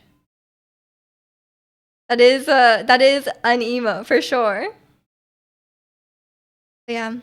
Has anyone watched any good YouTube videos? I mean, as you know, I've been watching a lot of Stardew videos, but I watch every Pokemon Sword and Shield retrospective. And someone just uploaded a new one, so I've been watching that one. But anytime there's a new Sword and Shield retrospective, it's in my home feed. I'm watching it. But I don't think I've watched too much outside of Stardew content, you know. But I was like a good YouTube video. Recording with the half-on Patagonia cap, jamming to Malomar, and logging a 10-hour WoW sesh. Sounds about right, honestly. One day, yeah, that's his future. Yeah, I've literally only watched Stardew Valley videos, so I don't know what to tell you guys. Post a YouTube video in your channel about Perfect Dark. In my channel? Related to how the game made the game work? Oh, in my Discord server? How they made the game. Oh, like okay. I was thought you were talking about YouTube channel. It's like, did you make a YouTube video about Perfect Dark? But you made a Discord channel. But yeah, that's cool. I like we can hear about the technical aspect of the older games. I made a Perfect Dark video, logged into a YouTube channel, posted it. I mean, maybe you'll get some views. Maybe it's time. What happened? I thought one time you were like thinking about making a video essay or something, you know? What happened to that? How rare to make GoldenEye again? I do watch the occasional GoldenEye video. You still think about it? You should. YouTube takes so much effort. I know. YouTube these days is like so high quality. It is crazy. I've arrived at Italian case, a stat didn't. I went and killed that boss last night where you joked I was twice as stats level. I was exactly twice as level. Get good, Kavar. Wait. While I have you, Kavars, have you heard of Raven's Watch? Raven's Watch, the roguelike. But yeah, I was so okay. Ernie, I think like message in his stats channel and sorry, chatted in his stats channel, and um she was like, oh, Kovaris is like, I don't know, he's like impressed that Estat hasn't beaten these bosses, but he's like he's a much higher level, right? And then when Estat beat a boss first try, I joked that Kovaris would probably beat it at like twice the level. That's what he's referring to. You don't think so? It looks really similar to Hades, but it has co-op. I only played it like briefly, but it seems really similar to Hades. At least like the vibes. I don't know about the actual mechanics of it. But even like the dash and stuff was like very Hades. Chef and a bakery should open a cafe together. True. You're an essay? You should make videos. What? I don't think I understand what that means. You highlighted the boss fight. Make sure those messages were. Thank you. I appreciate that. But yeah, I've been watching Estat play Elden Ring. He's made it to Leyndal, and yeah, he made it to the Grand Lift Adectus, and I was like, is he able to get up? But then he found like the back way, and then he beat Makar first try. And then I missed the DTS fight, but I went back and watched it. It didn't seem like it had too much of a difficulty. He just beat Goldfree and Morgon. So those are some pretty good fights, honestly. And there's a lot more fights ahead. And welcome in, Sonna. I'm doing good. How are you? Need to bring back the OG Nintendo DS illustrations. Oh my gosh, yes. So Chikano, a long time ago, it must have been years ago now, right? He got me a DS, like a 2DS, and then I drew him a picture on picture chat. And it was actually kind of good. Honestly, it was kind of good. I need to go find it I posted on Discord, but it was kind of good. I have to say, I'm a bit of an artist. You're like level 112 now? Wait, go Mars. I'm in like the DLC, and I think I was like that level. This is like crazy for people who played Elden Ring. People are like, "What did you do?" But like, I beat the game in like 30 or 40 hours. I did not explore at all in the game. So my level was probably not that high, but my build Jack had already planned out my build ahead of time, so there was no wasted stats. That's why. Like I was still quite strong, but it was just like there was no wasted stats in the build, and all my like talismans and like every part of the build is very streamlined, optimal. Is that just a goated gamer? He is.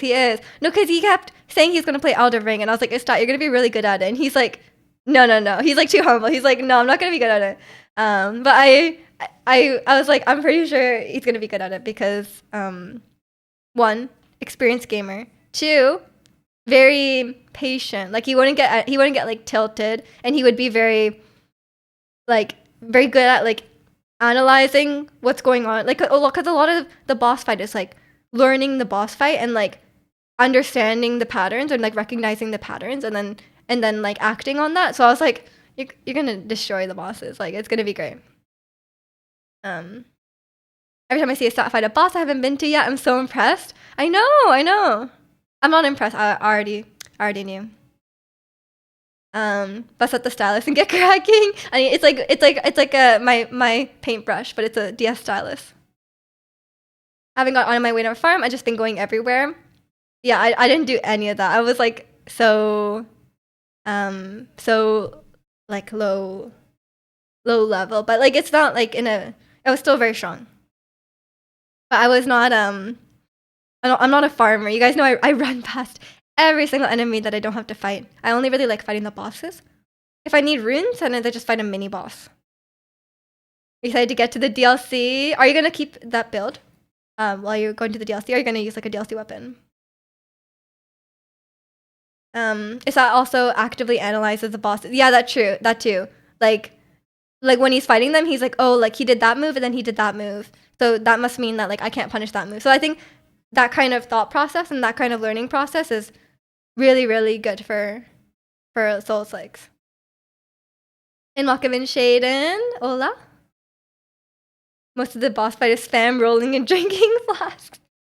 Dude, you could just oonga boonga through it. You can. You can. When I actually when I got to the DLC, I was probably like level 120, maybe something like that. And I was really strong. I beat the first couple fights in the DLC just like spamming my weapon art, just trading hits and like I just beat them. And I was like, "Oh, that's a bit underwhelming, you know?" But sometimes I don't mind doing that because some of the fights I find kind of annoying.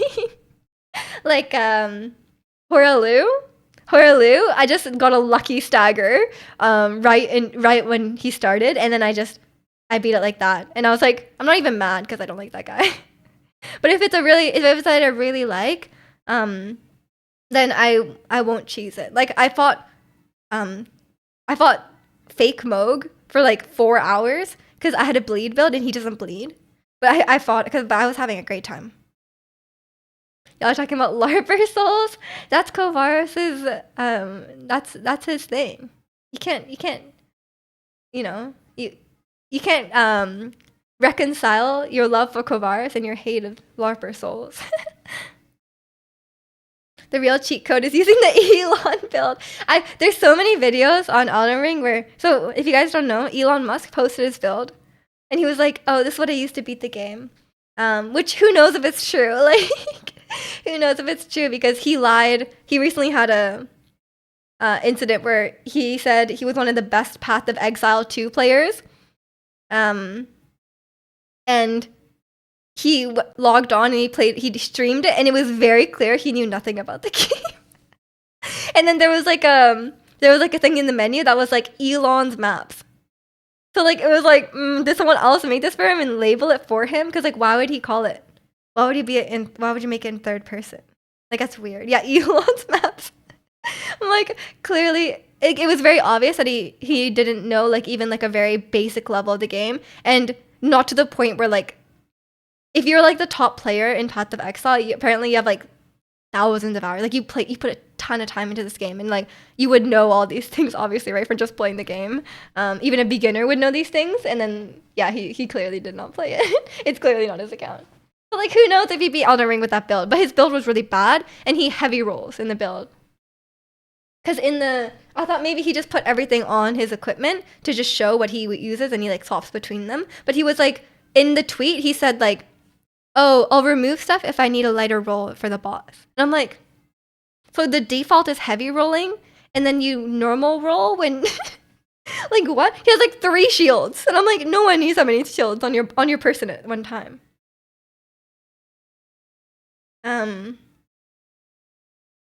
You don't really know anything about the DLC, and you love the Godslayer. It's great, so I might stick with it to try something new. Have you not played the DLC?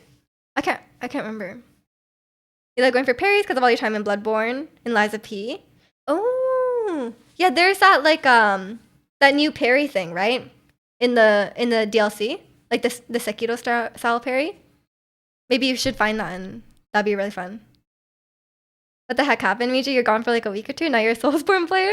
No, I've been playing. It took me a while to play Elden Ring, but I played it for like, when did I start it? Probably like a year ago, and then I played it over the course of like a year. Elon is a troll, like the epitome of one. I think he's just an idiot. I think he's just he just wants to show off, but he doesn't have the skill, you know? That character like died a week later, presumably once he started playing it. I know. Like he's what a silly guy. Imagine fat rolling and being like, "I'll change this if I have to." I don't think he understands the game. And Harry, it has been so long. How have you been? I hope life has been good. Elon is the biggest snowflake to ever exist. I know his ego is so fragile. His ego is so fragile. He probably like blocks people who say that his account is fake, you know? Like if people are like, "Oh, that wasn't your Path of Exile," he probably blocks him and cries. All the OGs up in here today. I know, it's great. Harry's the OG OG. You have never finished Elden Ring's main story. What? That's crazy. You dropped it like a year ago, started a new playthrough, so I haven't seen most of the endgame myself. And you haven't touched the DLC, just seen a lot of speedrun content. Wait, so where did she stop? That's crazy. I haven't actually finished the DLC myself, but I've watched it a lot. But it's scary to me. It's too scary.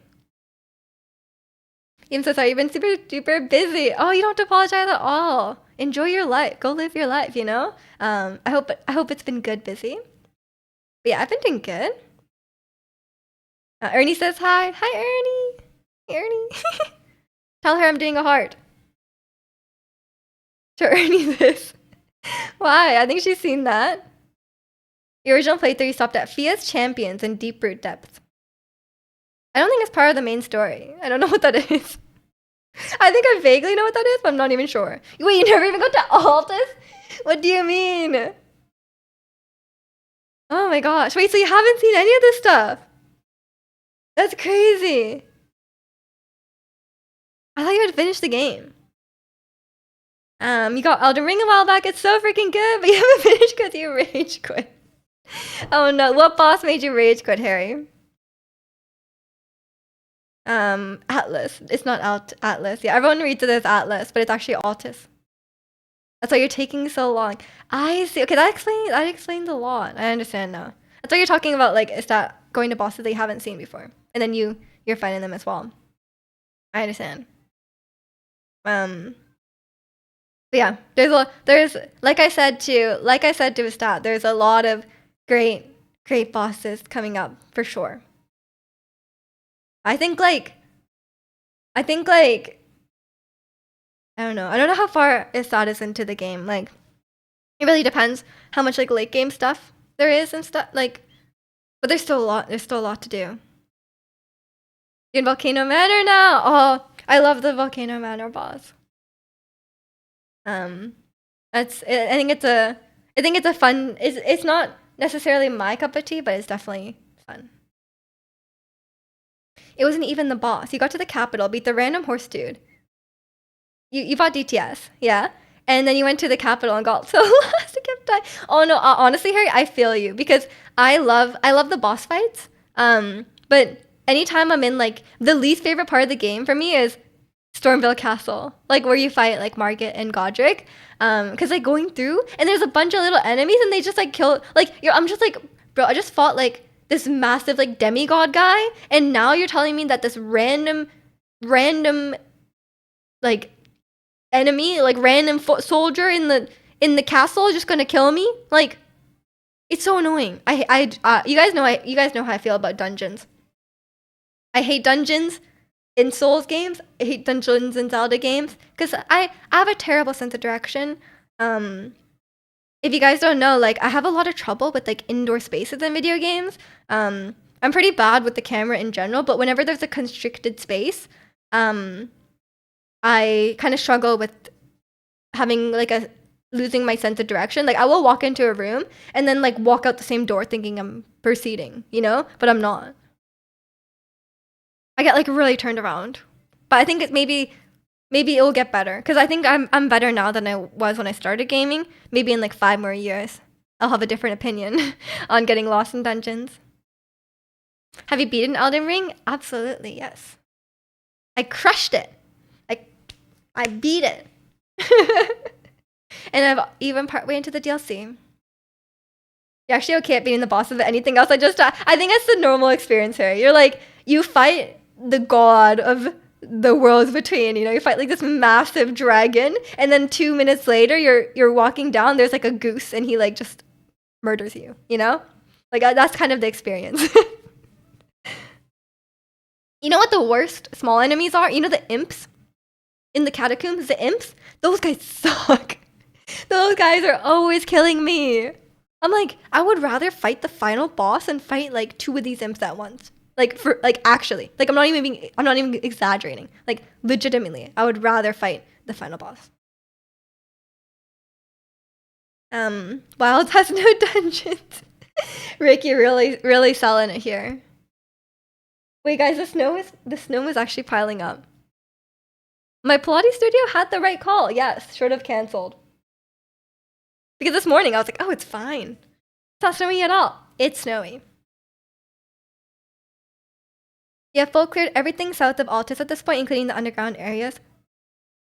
You did a lot. That's why you're level 112 and you're not at Altus. Don't you just like one-shot everything? That's crazy. Do you ever worry that like you're over leveled? Because that's what I worry about. Cause like you can't go back once you're over leveled, you know? Like, cause like for me, I'm like, okay, we've talked about this though, right? We talked about this on stream. My ideal boss fight takes like an hour, an hour to 2 hours. That's for me. I'm like, I did a good job at this. If I like the boss, I will happily fight it for an hour or two just to beat it. If I don't like the boss, don't really want to spend that long on it. But I like a bit of a challenge. But the thing is, a challenge for me is not the same as a challenge for other people. You know, like that's the thing about like difficulty in games, right? Because like I kind of suck. So like a challenge for me, I might be at an appropriate level, but it might be like a very insurmountable challenge for me. But some people like becoming really overpowered in Elden Ring, and they like just like destroying everything and like having a really cool build, and that's valid too. Oh, you're done. Oh, you're done with Alta. Sorry, and you have just the manor left. Ah, okay. The manor is really fun. Let me know what you think about the boss. Like, there's probably multiple bosses. You'll know when you see it. You'll know when you fight it. The one I'm talking about. I guess you've seen speedruns. You probably know what it is. I just don't know. I don't know what people consider spoilers. Because like at this point, I usually say the names of bosses. Because like even if his stat like here's the name of a boss, like he's not gonna really know what it is, right? It's like if I just say like, oh, like this guy, like who knows who that is? You're definitely over leveled for that content at this point, and you're just slightly high for the content leading into the DLC. Presumably after the DLC, you're going to be super over leveled for the normal end game. Honestly, the DLC is fine to do after the game, because the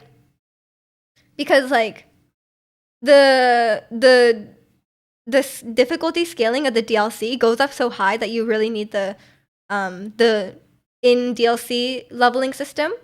So I think like once you're in the DLC, it kind of equalizes. Struggling is fun. It builds a sense of achievement for once you finish. Exactly. I like a good struggle. I like feeling that I've mastered the boss. You know, like if it's a boss where I think the attack patterns are good, then I think I like the feeling of knowing the boss like inside and out. There's a few bosses where I feel that way. One is DTS. 2 is got gold free. And 3 is Moog. Like those ones I feel like I know them so well, and like if I mess up dodging, it's my fault because I knew what they were gonna do. I'm gonna be over leveled because I want to be really fulfilled and happy once I've done a boss. I mean, yeah, fair enough. I mean, you could always look up like a guide to get through the Lanedale area because it can be a bit confusing, especially knowing where to go. If you just like the way I played, like I was playing with Jack who had already played the game, and he just told me where to go because you guys know I get lost. I get really lost. So if you just want to look up how to get there, then that's totally valid because some areas are really confusing. Like not specifically Lanedale, but some of the underground areas too, like really confusing. So if you just want to look up how to get to the next boss, it's totally valid. You like to struggle, you're a one-shot enjoyer. You can't one-shot in wilds. Oh no. He's gonna need us to carry him, Ricky. Chikano's just gonna be dying left and right, and we're just gonna have to carry him through the game. Leveling up requires killing small enemies, which I don't want to do. You don't have to. There's a few ways. Like you can always fight bosses, like smaller bosses. Some bosses give a lot of runes. You can duplicate a remembrance and eat that.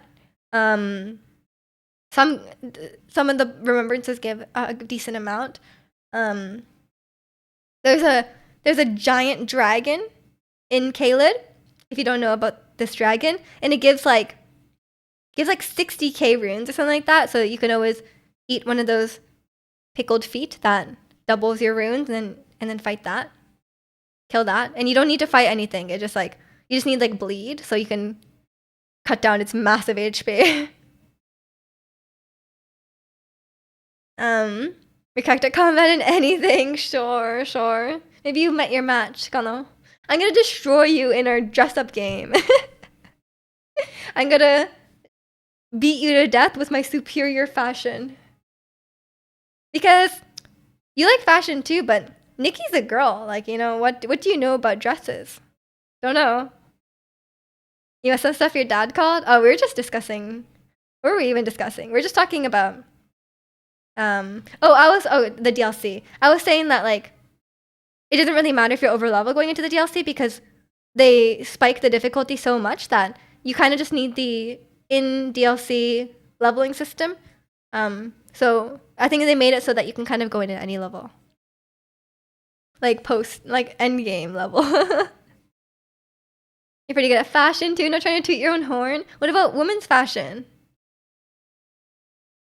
We'll see. We'll see. Pretty good to be a fashion designer for waifus. Okay, you're on. You're on. It's time. Maybe you would, yeah. Maybe you'd make some killer outfits. And then I'll hire you as my stylist and you can find clothes for me. How about that? Because I don't know where to buy clothes these days, man.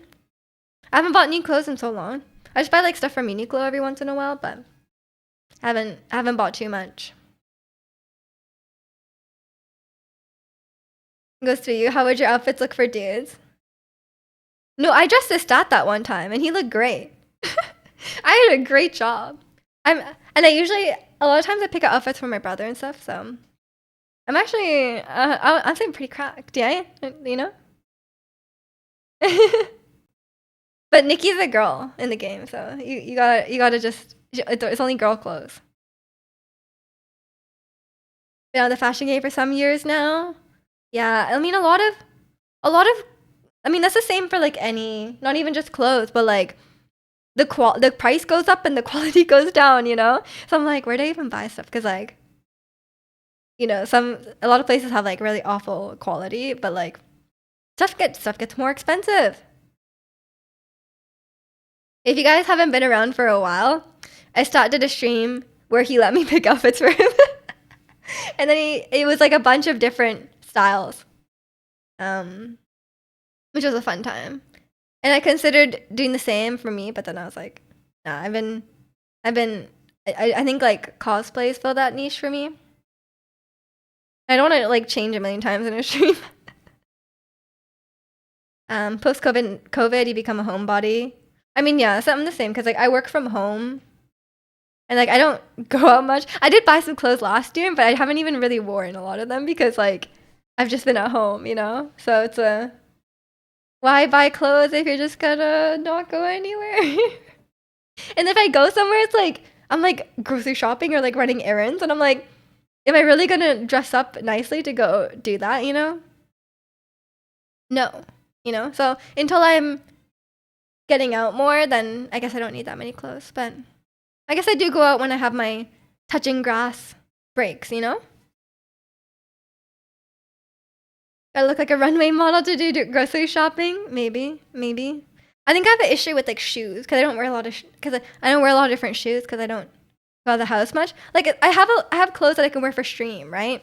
But really, it's like waist up. It's only like tops, right? Because like I'm not gonna dress up my feet or my legs, you know? No one's ever gonna see that. Trying to look good when I'm at that counter at H Mart. So the lady doing the checkout for you is like, wow, you look great, you know? No one's ever said that to me at H Mart. They just greet me in Korean, and then I'm like, hello, don't speak Korean, and then they speak to me in English. That's my constant experience at H Mart or any Korean restaurant. They always speak to me in Korean first, because like obviously I'm just Asian, but like Yeah, and then they're like, "Do you have a membership card?" And I'm like, "I still don't have a membership card, even though I've been going to H Mart for years. No membership card." And that's usually the extent of it. And then they're like, "Please pay."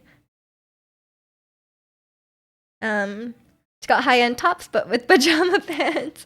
Exactly, exactly. Well, for me, it's leggings. But I do have high-end leggings, I guess. But you guys know I'm a big Lululemon fan. Right now, I'm wearing sweatpants. 'Cause I had to tuck in my shirt because this top is too long, so I tucked it in. And you can't really tuck stuff into leggings. That's not really how they work. We just got a TNT in Bellevue. You haven't been yet, but I heard it's huge. TNT is actually quite nice too, but I don't go as often. I tend to go to H Mart more, but TNT is actually really nice.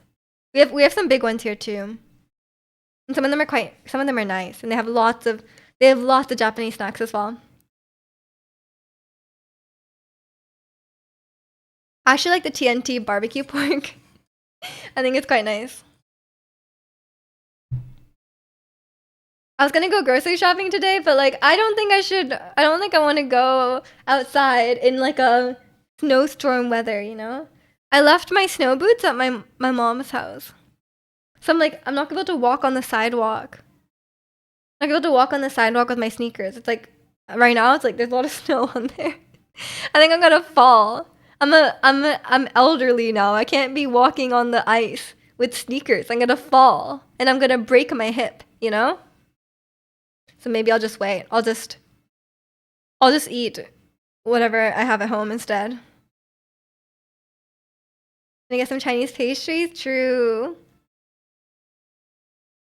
Snow must have shifted north because it's definitely not snowing here. It's kind of sunny in some spots. Yeah, maybe it all came here. Beans on toast. Beans on toast are good. There's people driving, man. Be careful. Be careful driving. But yeah, I don't think I'm gonna go out in this weather. I'm just gonna stay in and be cozy and starve. Not actually. I did a huge Costco run this week. Because I was picking stuff up for my mom, and my mom's Costco list is like crazy long. I'm like, I guess she spends like a lot of money on Costco. Because I was like going around. Took me like an hour to do the Costco shopping. I was like, oh, I've been at Costco for so long. No one should spend this long in Costco. It was like 55 degrees Fahrenheit. That's pretty warm, no? No Luca. I know, no Luca today. I went on Thursday because of this. Because I was like, I'm probably not able to make it on Saturday, so let me just come on Thursday instead.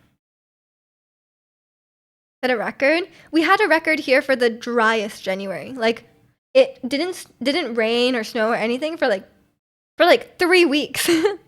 There was like no precipitation at all. So I think we had a record. It was very unusual. I'm like, wow, we have such nice sunny weather for like multiple weeks in a row in winter. Like in winter, that's crazy.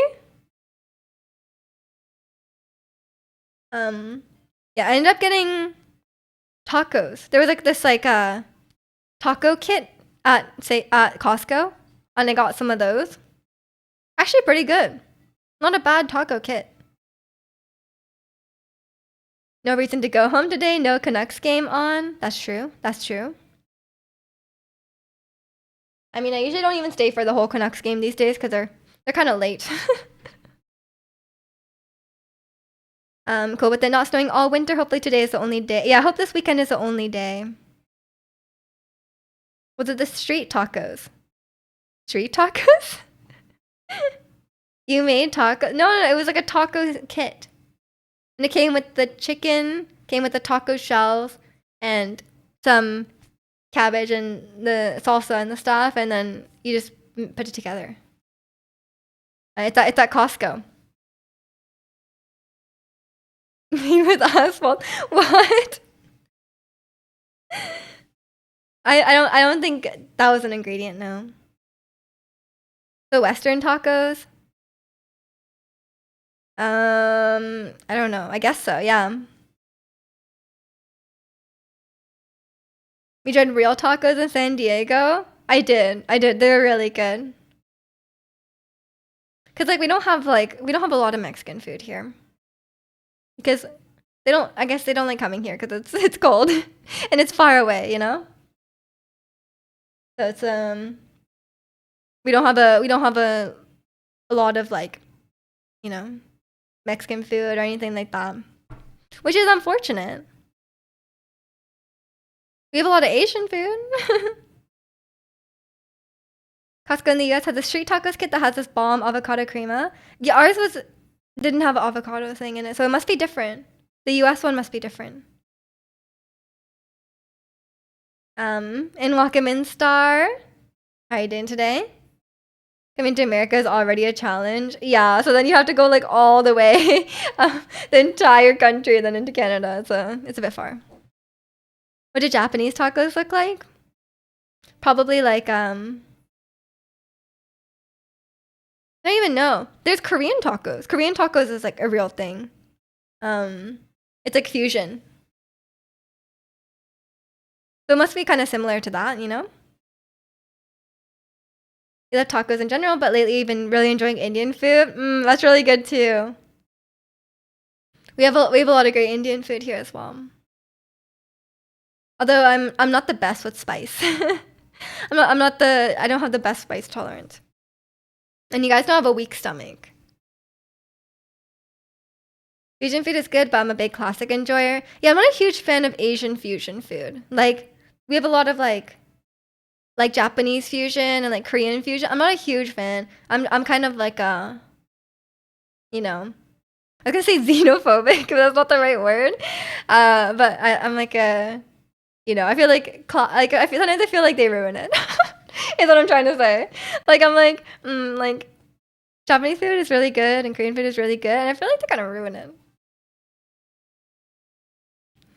When you get your curry, you get the mild. I kind of have to, otherwise I die. I was at an Indian restaurant last week and they asked if they had mild, and they said no. That's how you know you're at like a real restaurant.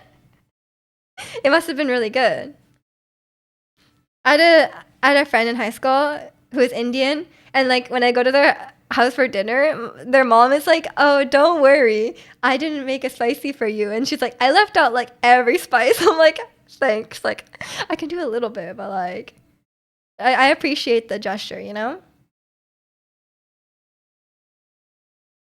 I would cry if I didn't have a high spice tolerance. Mine has gotten better. I trained it a bit, um, and I literally like, yeah, I literally just like um ate shin for a bit until I could tolerate it. And now I can tolerate shin, but that's about my limit, which is not very high.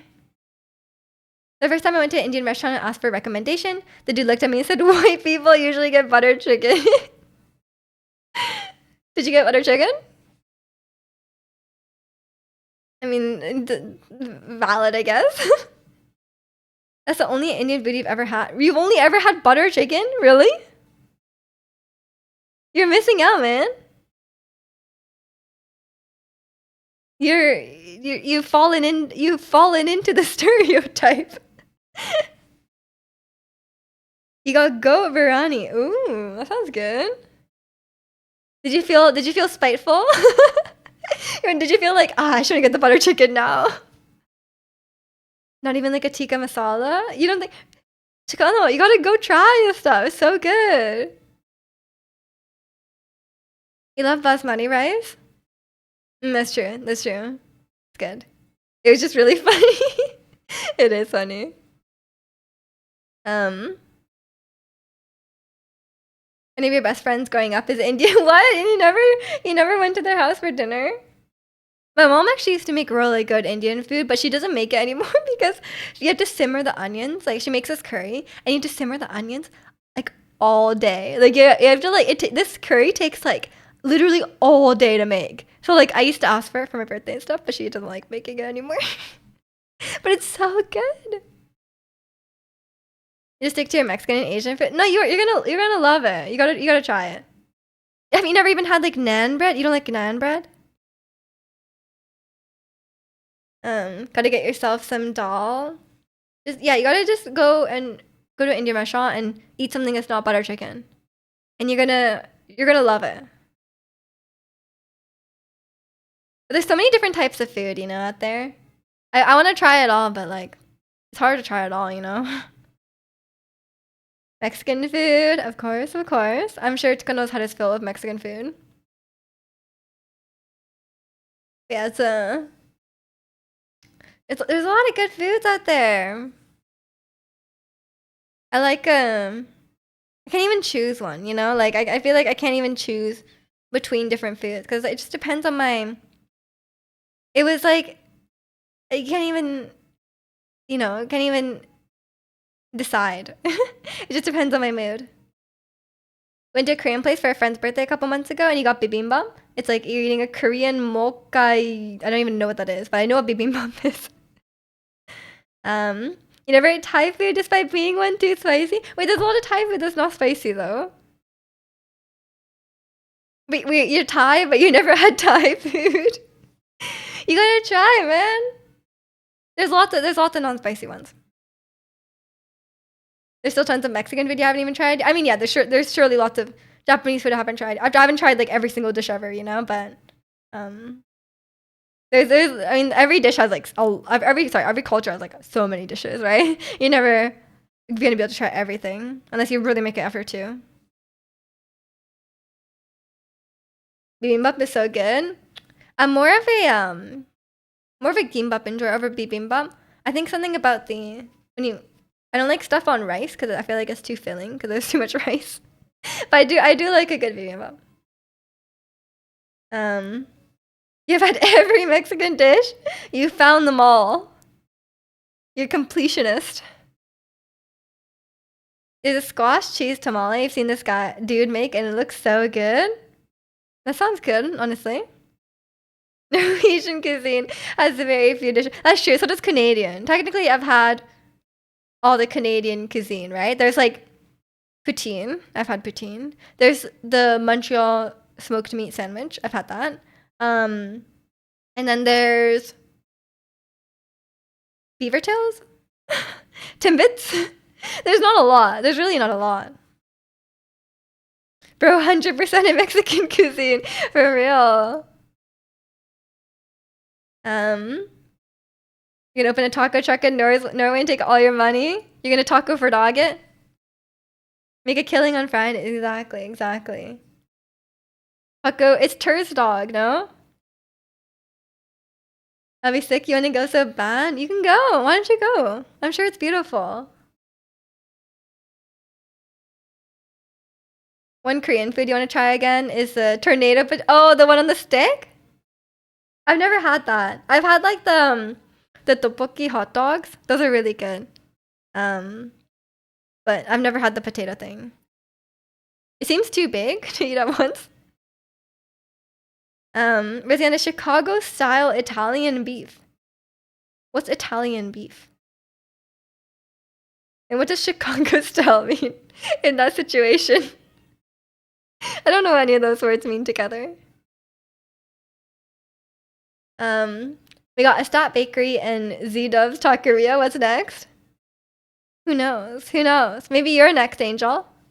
Do you have a specialty dish?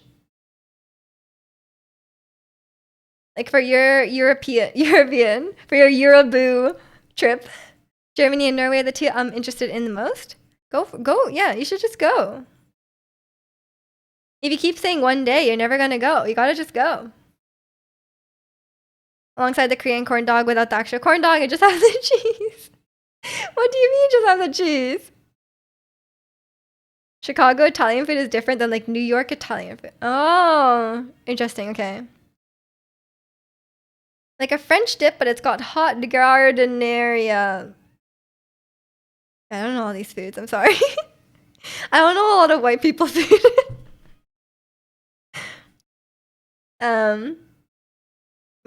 There's a French dip. Gardeniera. I think I got it. That's the one. Forgot about Italian food. The pasta was my weakness. Oh, when I was in why did I say Italy? When I was in Italy, the food was so good. And we had a real authentic tour guide in Elisa, and she was like recommending stuff, and everything was delicious. The sausage from your first corn dog, Korean corn dog place, a bit mid. That's okay. I went to Korea and I got a $1 jjajangmyeon and it was so mid. I'm like, I can make this better. But all the other food I had in Korea was delicious. And welcome in, Maestro. Hope you're doing well today. Like spicy pickled vegetables, celery, carrots, and stuff. Oh, okay, okay. That's cool. Yeah, I asked my French coworker. I was like, what kind of French food should I try? And she was like, honestly, we don't eat French food. We just eat like Italian food. I was like, oh, okay, thanks. And Harry, thanks for the 24 months. I appreciate it. You're back. You're back. I'm glad to have you back. I bet it was ridiculous. I know Italy was crazy, but so was Greece. Greece was so good too. Paris, I don't know. I mean, maybe we just didn't have the proper. We just had like normal food, you know. Tonight is wrestling. Oh, good luck to your wrestler. Reich. Bread. Yeah, maybe. Royal Rumble. You're gonna be some good junk food and do a watch party. Have fun. Have fun. We're big wrestling fans here, right? You have to ratatouille. That's true. That's true. Everyone talks about French cuisine being top tier, and I'm like, and fancy, but I'm like, what is the food they make? When I imagine like French food, I imagine those like big plate, small food. You know, fancy restaurants. The smaller the food to plate ratio is, like, the more fancy it is, right? You just finished watching your first BL. Is that boys love? Is that correct? Or is that too degenerate? BL.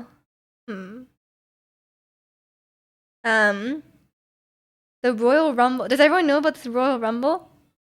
You're probably only the only Mexican who doesn't care for wrestling or soccer. Yeah, I don't care for wrestling or soccer either. Except we're big fans of Adam Cole here, right? Did you try speaking French in Paris? Been hearing tourists get harassed by scammers. I didn't get harassed by any scammers except Draconian. But I did not speak French because my French is terrible. And they might be more offended if I speak French. I spoke English and then they spoke French back to me. And then I just try my best to understand.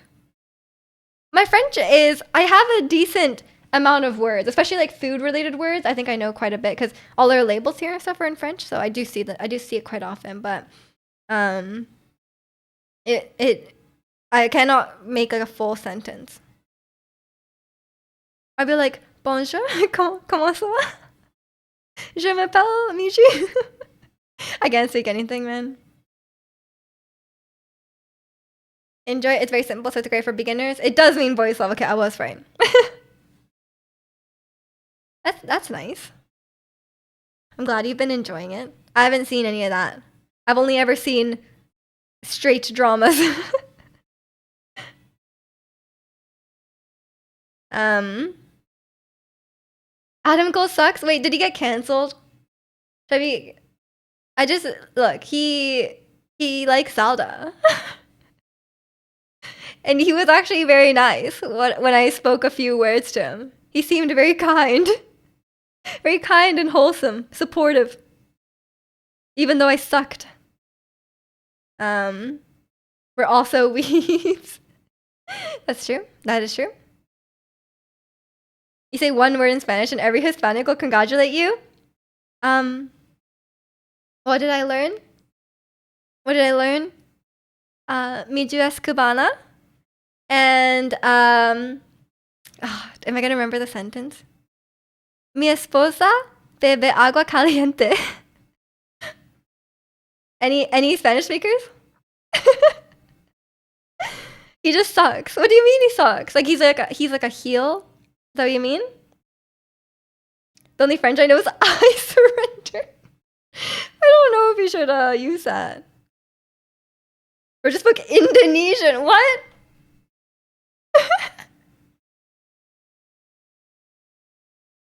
Bravo, thank you. Yeah, Ricky, you're right. I should just say Spanish anytime. You know more Spanish than me. I'm not gonna say what Zakonia said because I don't trust. I don't trust what that is. I feel like he wants me to read it and it might be weird. It might be insulting.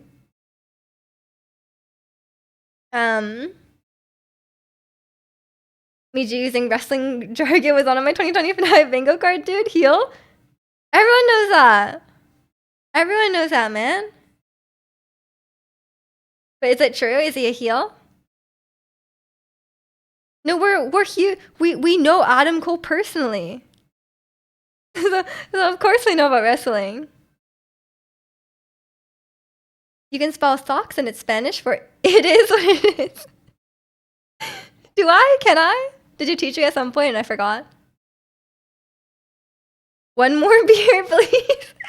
Okay, I don't need that. Can I say, una agua caliente, por favor? I'm gonna just ask for hot water. Like, people are gonna be like, why do you want that? Miju knows more Spanish than me and I'm a Spanish speaker. Everything that I'm good at, Miju is better than me. Asian diff. He has a horrible look for wrestling. Like his appearance. Are you saying he's ugly?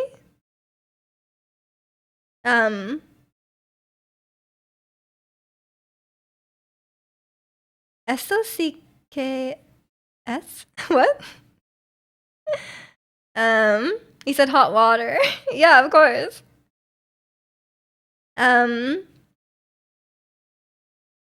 kick you out for asking that. If I ask for hot water, will I get kicked out? Can I just ask? I'll just ask for water. I'll just ask for just water. How about that? I can't remember what else I learned in Spanish. That's the only sentence I remember. I only remember about my wife and her hot water drinking. Which is not a useful sentence, honestly. Ricky used the accents and I didn't. Maybe Ricky has easier access to the accents, you know?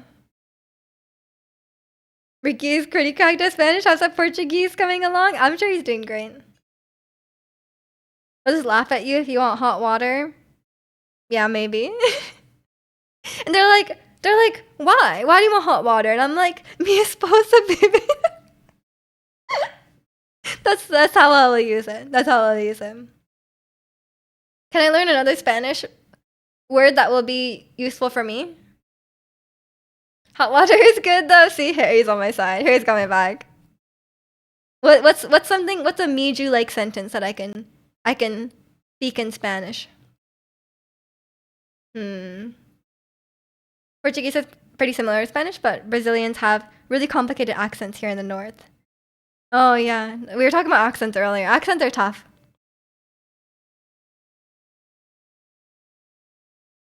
Hablo mucho. What does that mean? I shouldn't just read out Spanish things that you guys say because who knows if you're trolling me. You talk a lot. Oh, that's how I say I'm a yapper. Portuguese sounds like French, Spanish.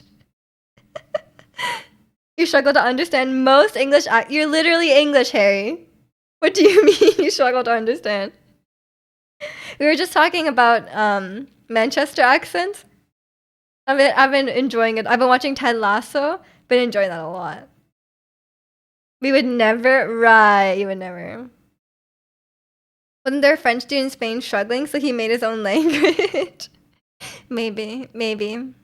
Don't know the linguistic origins of Portuguese. That show is excellent. It's really good. I think you'd really like it.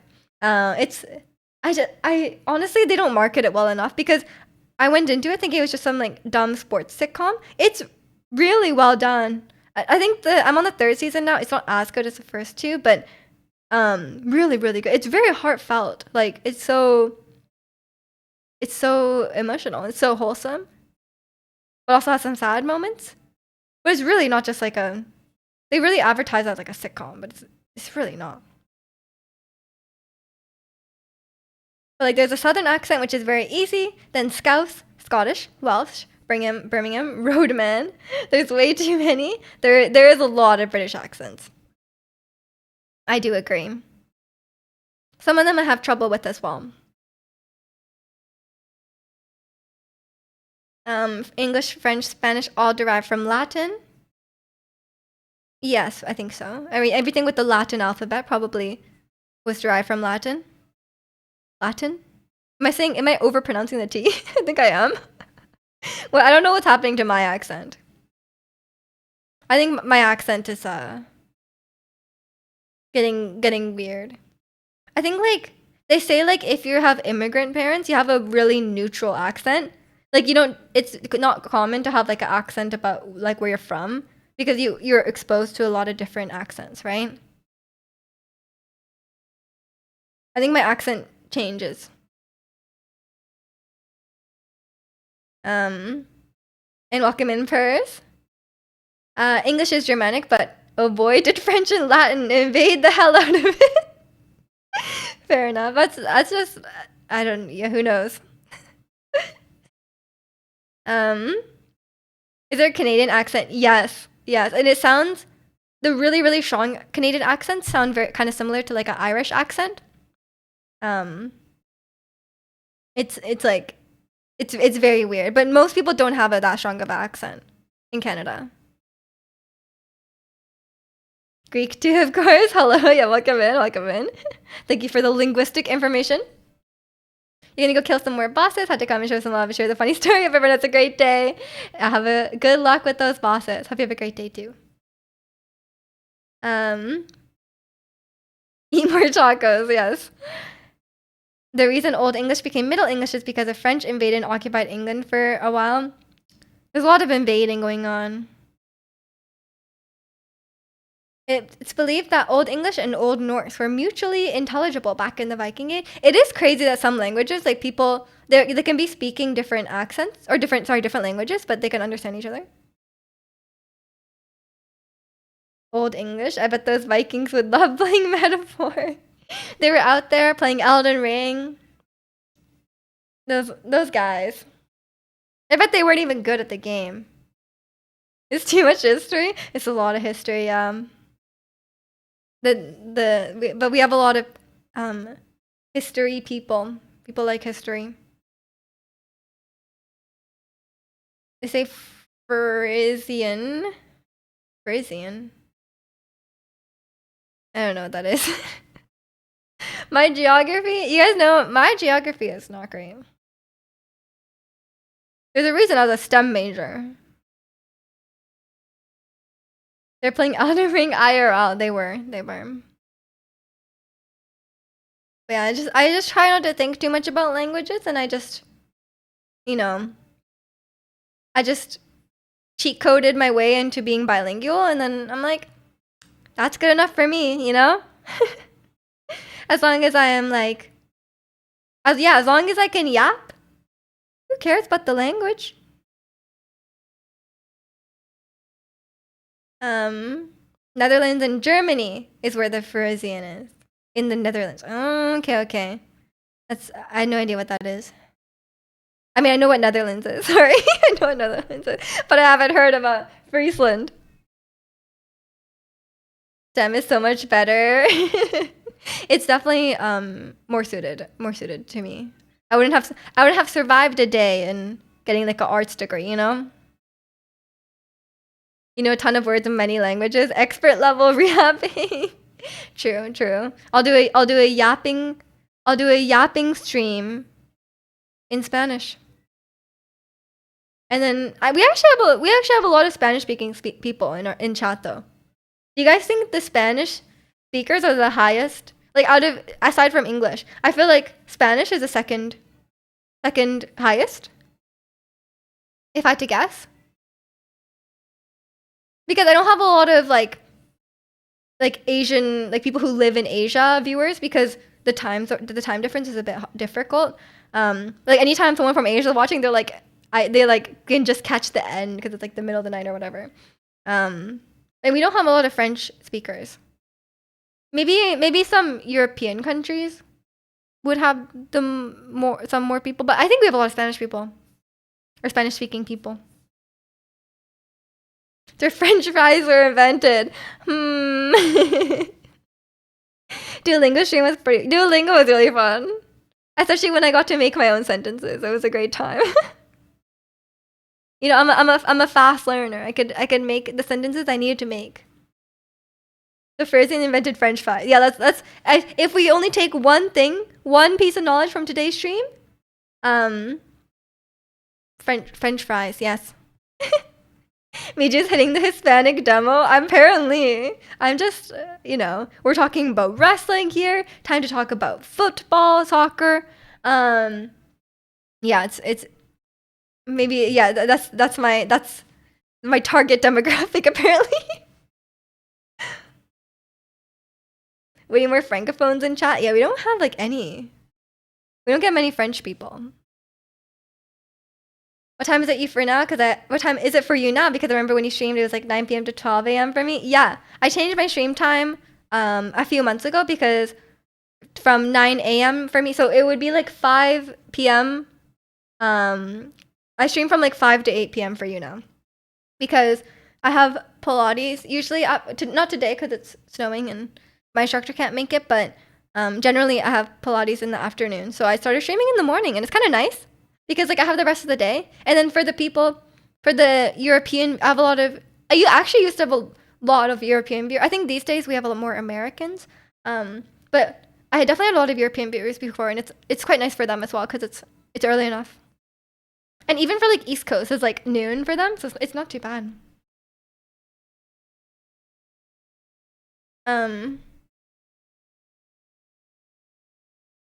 I should be a Spanish-speaking people, but nope, just bad English. Yeah. Technically, Hispanic is the word for Spanish-speaking, but many use it to mean Latino. I thought Latino was when you speak Spanish, and you can be like white, you could be black, but you can still be Latino in terms of like what you speak, or like if you're from that Spanish-speaking country. And I thought Hispanic was like your race, like not. I always get the race and like ethnicity and stuff confused, but yeah, I thought like Hispanic was more just like tied to like you're genetically. Americans, yeah, too many Americans. We can't blame them for where they were born.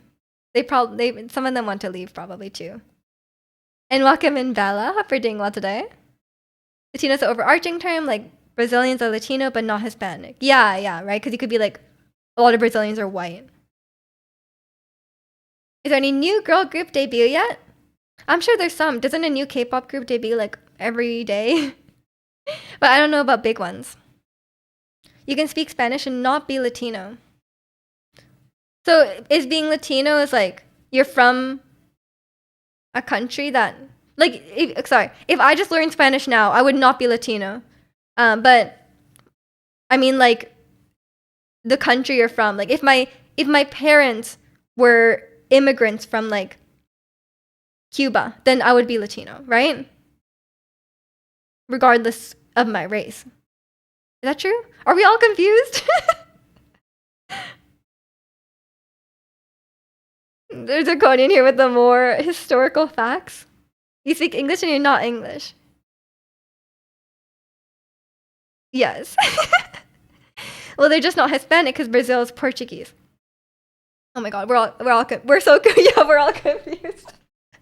We're all just some egg. We are just eggs. What is going on? Latino equals Latin American. Hispanic equals Spanish speaker. What if you're... You don't call yourself Latino or Hispanic, you're Mexican. Is that accurate? Your brain hurts? Me too, Harry. I'm getting confused now. I feel like I'm getting many different informations. Technically, Spaniards are also Latin, technically, but socially speaking, Latino refers to people from Latin America. I mean, that makes sense, because Latin America, Latino. Okay. So if it's Latino, you're from Latin America. And if you're Hispanic... Wait, which one is Hispanic then? Okay, so we got a definition for Latino. The Hispanic is just you speak Spanish. So you can be like white as well. Really? So someone from Spain is Hispanic. Hispanic and Latino are often applicable to the same person. Okay, okay. Okay, I understand. I thought it was the opposite. I think I got confused. Need to change from just chatting to education. We're having a whole... We're learning a lot today. I mean, people in Spain are pretty white. Yeah. Okay, so you can be Hispanic and white. I think I'm just confused because, like...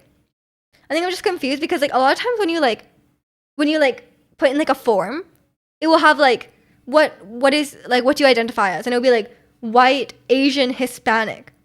So then, like, I just kind of assume that, like, Hispanic wouldn't also apply for white. You know what I mean? Because usually it's, like, divided like that. So does the government not know either? They're just confused as well? That's possible. And I think that's where the confusion maybe comes from. Because that's often, like, a list of options. And, like, there's no option, like, you're white and Hispanic. Would it add to the confusion if I say many people in Spain don't consider themselves Spanish? Yeah, that's their decision. We need an option that just says egg. We do. I think we can all just identify as egg, and maybe that would solve racism. You can't be racist against an egg, can you? Very often you hear talk about Hispanic countries, it just means they mostly speak Spanish there. I see. Okay. Egg is some rice. Basically, Spain has several Quebecs in it who want to be independent. Oh, you're putting in terms I understand, yeah. Yeah, maybe we'll just all be eggs. Is this Californian?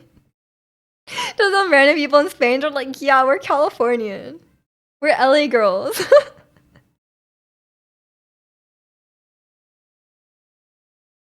And welcome in, Kirby. You moved yesterday. I hope it went well. You have your smart TV set up, but no dresses. Your TV's on the floor. That's okay. If you just moved in, you got your mattress on the floor, your TV on the floor. You'll get there. You'll get there. Take your time. We want in on that Cali GDP. True. California is pretty rich. Yeah. Honestly.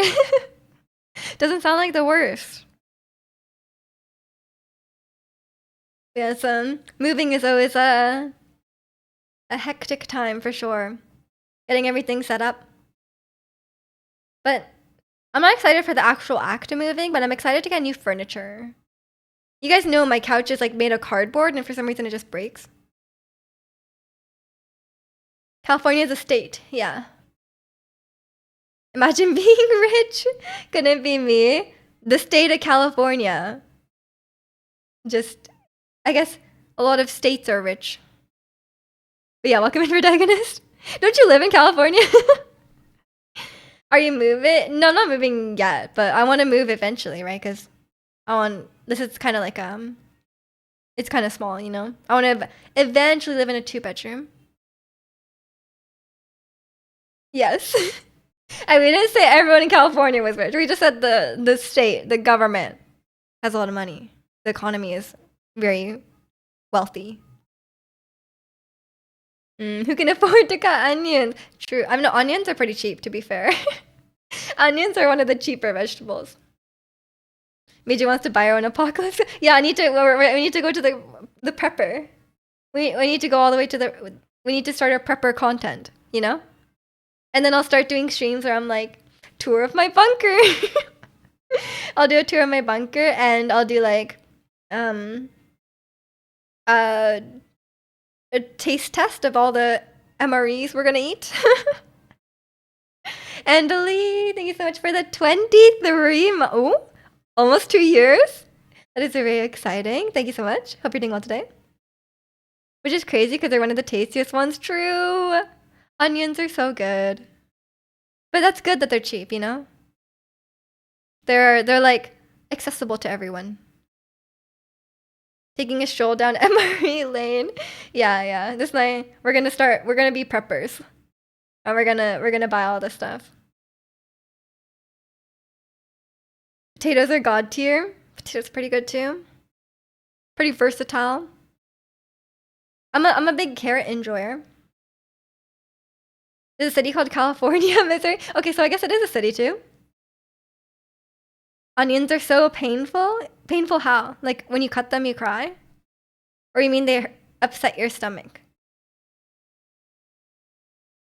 There's also a Milan in Missouri. They pronounce it like Mylin. What is Missouri doing, man? Missouri is weird. Onions, carrots, potatoes. The base for Japanese curry. True. I always have onions, carrots, and potatoes, and green onions in my fridge. Because they don't go bad quickly. Otherwise, I buy other vegetables and they go bad quickly. Because I don't cook enough. Eat them so much? Probably why you're so ginger. Yeah, that's probably why, Harry. Baby carrots, so good. I have some in the fridge right now. What else do you throw in your curry? Actually, this one was from Jack. Actually, he said let's put corn in it, and I was like, corn, but really good. Oh, I always put peas in it as well. I always put peas in it. Usually use chicken. Yeah, I usually use chicken thighs. But I sometimes use if I was lazy and I didn't prepare the defrosted the meat in advance. I usually forget and then I have to use shrimp instead. Peas? Yeah, just green peas. Green peas. I always put green peas in curry. It adds a bit of color, you know? Because you have like onions, carrots, potato, but onions and potatoes are not very colorful. So then you add the green peas and corn. But the corn is actually really good. Japan loves corn, man. They're always like putting corn on pizza. And I'm like, why are you putting corn on pizza? Don't know. But they love that. To be fair, corn is great. A lot of times when I get miso ramen, they throw corn in it. Yeah. Sometimes they just like putting corn and stuff. I'm like, I guess it's fine. I feel like I'm never gonna be opposed to some corn. Oh, it's really coming down. I am not gonna leave the house for a while. I'm just gonna survive on the food I have at home. I do need some bread though. I want some bread. I want some cereal. I've been really into cereal recently. I've been eating cereal like twice a day. The world loves food from America: potato, tomatoes, corn. Yeah, they're pretty good. Gotta have some baby corn in the stir fry. Oh, you know the really small corns that are like not the pieces of corn, but is that what you mean? The little tiny pieces of corn? Those are really good. Although, I don't know, I put them in my hand. I usually make stir fry with oyster sauce. But I think I have some sort of intolerance to oyster sauce because last time I ate it, or the last couple times I've made stir fry and eaten it, it made me feel really sick. So maybe I'm like allergic to something in oyster sauce. So I might need a new way to make stir fry because it was so easy with the oyster sauce. You just put some oyster sauce in, you just mix it all together. Tastes great, but I think maybe I should maybe I should. How do you make your stir fry? What do you season your stir fry with? Because it's definitely not oyster sauce. Corn is the same as sweet corn. I think so. I think it's just a type of corn. 24-hour stream. I don't think so, Angel. I need to still do my Pilates at home. You know, I'm gonna do my Pilates at home. Italians act like they've been using tomatoes for 6,000 years. Just a few hundred after they sent ships to the Americas. Italians called out. Baby corn is like a whole corn, but little. Yeah. The ones, it's often in Chinese food. Baby corn is so yummy, especially with hummus. Yeah. Corn is great. Europe can thank Mesoamerica for top tier ingredients. True. Use soy sauce, Hoshin sauce, and sesame oil. Okay. I could do that. Then sriracha. I think I could use gochujang instead. I don't have sriracha, but I always have like gochujang sauce in the in the fridge. Y'all keep forgetting about the fruit of the gods, avocado. Yeah, like a good avocado toast. Not the Pilates homework. I know it's more just like if I don't keep up with my Pilates, the next time I go in, I'm gonna be in pain, you know? How come they don't put a cool toy in the middle of the avocado like what I'm gonna do with that wooden ball? Like a Kinder Surprise. What do you do with the wooden ball? I think you plant it so you can have a free hack for infinite avocados. I think that's what it is. You're just always in pain. Oh no. I mean, that's how it feels sometimes. Like I'm like, oh, I've been getting stronger and stronger, and then I still do another workout, and she's like, and it's like you're dying. Pre-Columbian European food was fuel, not for enjoyment. Yeah, fair enough. Fair enough. I can't imagine like not enjoying food. You know, some people like don't really care about food and they just kind of like eat to survive. You know, like I can't imagine that. Food is such a joy of life. You know, LARPing does take a lot of energy. That's true. That's true.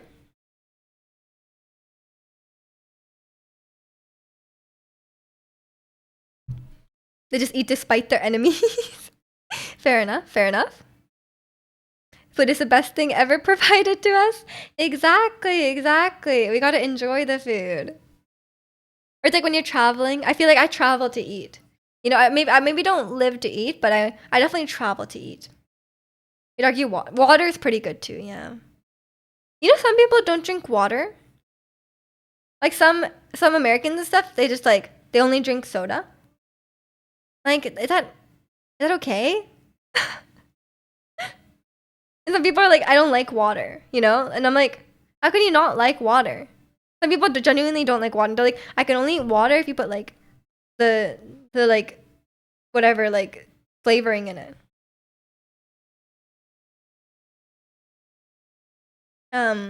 That's Mark Wine's slogan. I travel to eat. I mean, I do travel to eat. Yeah. Isn't soda mostly water? Yeah, no, but some people don't like just water. I'm like, that doesn't seem right, you know? Like water is very important. The rich drink their water carbonated. No, it's like that's like just European people. Because when you're in Europe, like if you ask for water, they'll just give you sparkling water. You have to specifically ask for non-sparkling water. Um, Regular water is for no, no, no. The song is new, at least new to you. It's been on the playlist for a while. It came out like a year ago. It's from my favorite band. I think this is the older one. It's not even their most recent song. Oh wait, no, it's not. Sorry, this is the new one. I got confused. Yeah, this one just came out. This one just came out like a month ago. My bad. Sorry, I thought it was their older song. Can't wait for the K-pop trend to fall off. It's just a matter of time. It's been like 20, 30 years. One day. You thought you were tripping. Yeah, I kind of gaslit you there for a second, but that's okay. That's like in the Discord, Ricky was like, did you move the channels? Like, I swear they look different. And then Kalani was like, no, she didn't. And then I was like, I didn't see it for like a couple hours. And then I saw it and I was like, oh, I did change the channels. But Ricky was like straight up gaslit for a while. But I did change the Discord channels. I think I got rid of some because some weren't really necessary. You meant like here in the West? Who knows? Who knows? I feel like it's just become a part of pop, you know? Because they're just so popular. I think they're just gonna just be incorporated into normal pop music. But you can just listen to whatever music you want, you know? And welcome in Gatsune Miku. Returning K-pop fan, you're interested to know how netizens on Tap feel about New Jeans drama. I haven't really been following it that much. I know some people from the community have. But I haven't really been following it too much personally. But yeah, welcome in. I've listened to K-pop in a good while. What about on stream? Are you just tuning it out? Eugene's getting annoying. It's not as simple as saying we're done. They're getting annoying? Oh no. Sick music though. Yeah, Eugene's has great music. Yeah, I've not been following the situation at all, so. I have to go to dinner now. If I don't catch you at the end of stream, I hope to see y'all soon. Yes, it was great seeing you, Harry. Have a great dinner. I probably won't be here when you get back. I'm gonna wrap up in like 30 minutes or so, maybe. Worn out jeans, just acid wash jeans. Ugh. Booze with the fur. No. Streams are the exception, but I focus more on the streamer yapping than the music. Fair enough. Fair enough. Are their careers ruined and Illit is replacing them? Is it Illit or is it Islet? How are you supposed to pronounce it? I never really thought about it till now. Yeah, we just have K-pop playing in the background. And I haven't been like as big of a K-pop fan. Recently, like, I haven't been following it too much. But I just kept this playlist, you know, because it's nice to otherwise like I wouldn't know what music to put on here because it's like there's such a wide variety of genres that I like to listen to. So it's like, how would you even keep it cohesive, you know? So I was like, maybe I'll just keep it on K-pop. Islet is right. Sure. The second one probably Islet. You think it's Islet? Islet sounds more right. Illit sounds weird. Who knows with K-pop groups? Any Luna fans in chat? I'm not a big follower of Luna. I don't have anything against them. I just don't know much about them. We definitely had some. I know a few Luna fans. I don't know if they're in chat though. Yeah, it's that's kind of why the K-pop theme is here, you know, because it's like otherwise it's like, what would you even put in the playlist? Like, what do people listen to a whole variety of music, you know? I think it has to stick to like one kind of theme, you know? It's like, would you put like pop? But like, it's like, what is? I don't really follow like pop music that closely. I know like, I don't know what I would put. Vocaloid, there would be too many weaves if I did Vocaloid, Angel.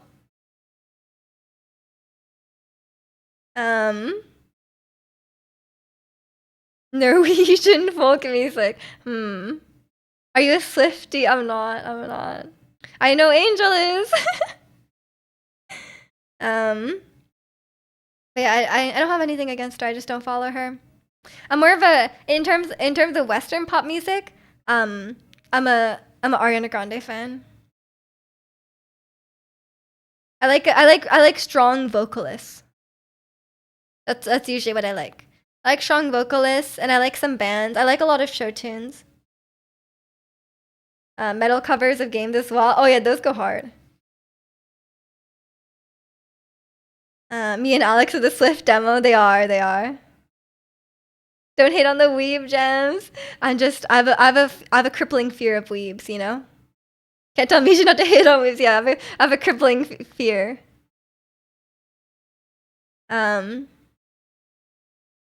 Welcome in Zayra. I'm sorry, I don't get the reference. Is it a weird reference? Don't know what that means. Weeb gems are life. Imagine how many waves would come in if I was like Vocaloid and chatting. That would not go well, I think. Have you heard of the Disney Channel show Miraculous Ladybug? I have not. I mean, sorry, I haven't watched it, but I know about it. I've never seen it. Yeah, I hope you have a fun time at the convention. Bleach reference. Ah, okay. Yeah, sorry, I don't watch anime. We desperately need the no weebs emote. I'm so ready for the new emotes. We need that no weebs emote. We need to. Yeah, I ordered a bunch of new emotes, and one of them is like a sign that's like no weebs. It's all in good fun.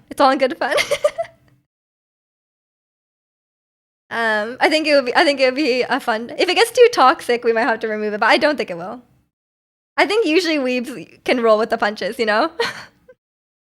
I've never met anyone who gets really upset about, being teased about being a weeb, you know? You should cosplay as a Vocaloid, just farm us weaves. I cannot. I can't. Maybe it would be successful, but I wouldn't be able to handle it. That's why I can't go to any conventions.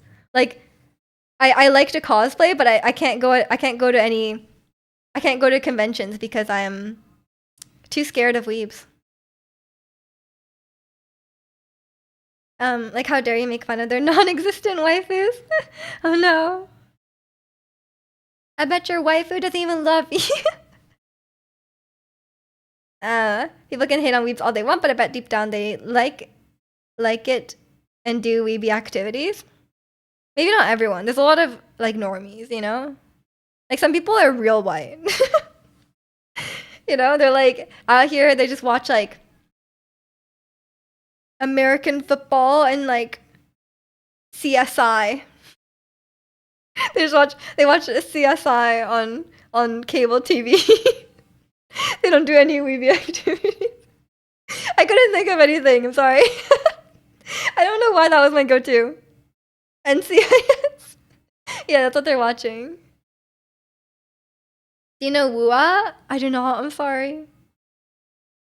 Put on some bleach. No, no. No anime. Play Madden. Oh yeah, sure. I should have said that. Play Madden on their Xbox and watch the newest Dexter season. Exactly. There's probably some people like that who do not engage in any weeby activities, you know? And they say like they're like, oh, I don't know what the least weeby thing is. And then ketchup is spicy. True. But maybe they just don't know about like, yeah. I was trying to think of like a way they could. I was trying to think of a joke about how people pronounce like when they say like Naruto. When people say that. But I think a lot of weeps say that too. And I think it might be more weeby for an English speaker to try and pronounce like say like Naruto. you know? I think it's more weeby, so I don't know. Don't put too much pepper on it on white. Exactly.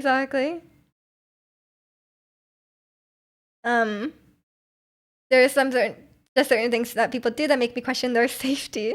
There was a character in a game called Danganronpa, and they literally posted the character portrait artwork everywhere in the house, from the entrance to the stairs in each room. If it's concerning, yeah, some people take their interests too far. Like I think like for me, like when it comes to stuff like that, like I think it's okay to have these interests. Like I think I see this a lot in K-pop as well, right? Like it's okay to have certain interests as long as, but I think there's value in being like a well-rounded person with like multiple types of interests, right? Like I think it's okay to really like anime, but I don't think you should base your whole life and personality around one thing, right?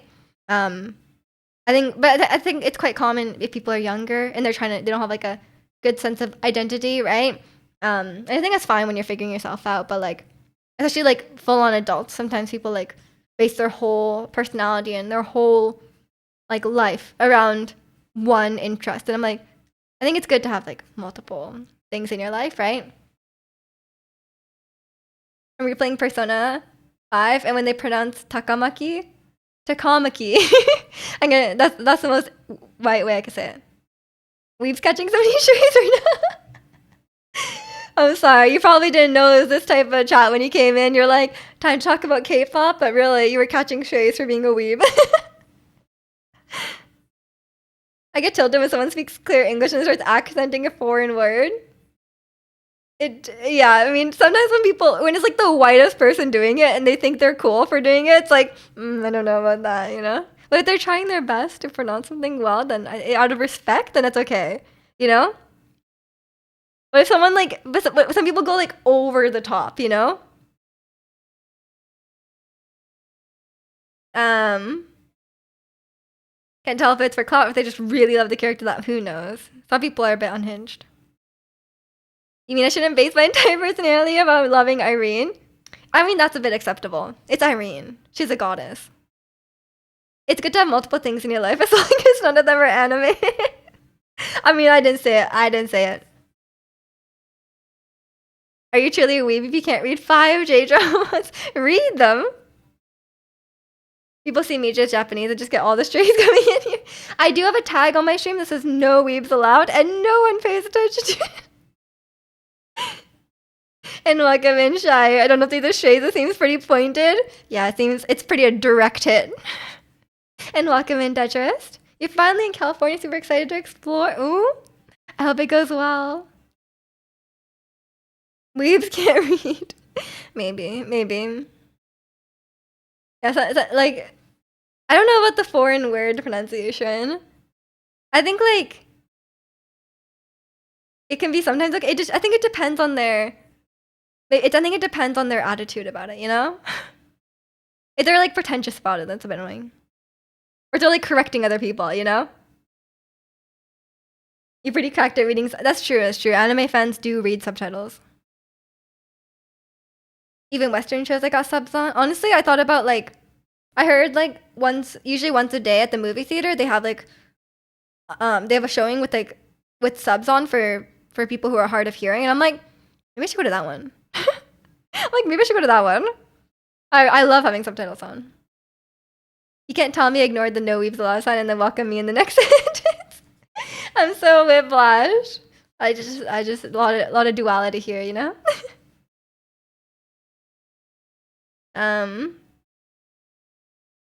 One look, give a whiplash. Get out of here. You can hear fine, but you need subtitles and everything now. I mean, I think subtitles are just nice because sometimes you miss stuff. And I watched a video recently that was like, the reason you need subtitles, and like I think it's to do with the sound mixing and then like the audio on most people's like TV speakers these days. It actually makes it a bit harder to stream or not stream to understand. I'm luckily not that into anime now. You're into Chinese action fantasy shows. Sounds good. You know, no anime? Great news. You know, you can put subtitles on your stream? Yes. I do need to. I remember I looked into that extension before. The subtitles on stream have gotten quite good. But I think sometimes it would, like, probably misread it and stuff. But yeah, the subtitle extension works quite well.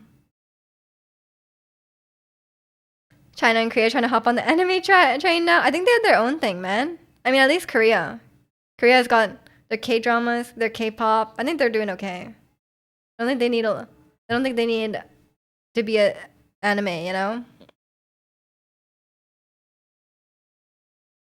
They got their own cultural exports happening. Yeah, when we get the new emotes, I'm curious to see which ones will be the most used. I just don't want people to like start bullying people that come in, you know? Like if someone like just came in and people start bullying them with the weeb emote, don't know. I don't want it to be like toxic, but as long as like everyone's in on it. Everyone's like having a good time.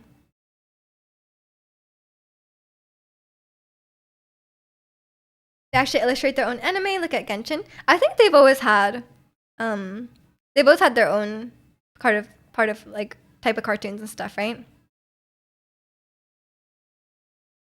You haven't been bullied yet. A matter of time. Like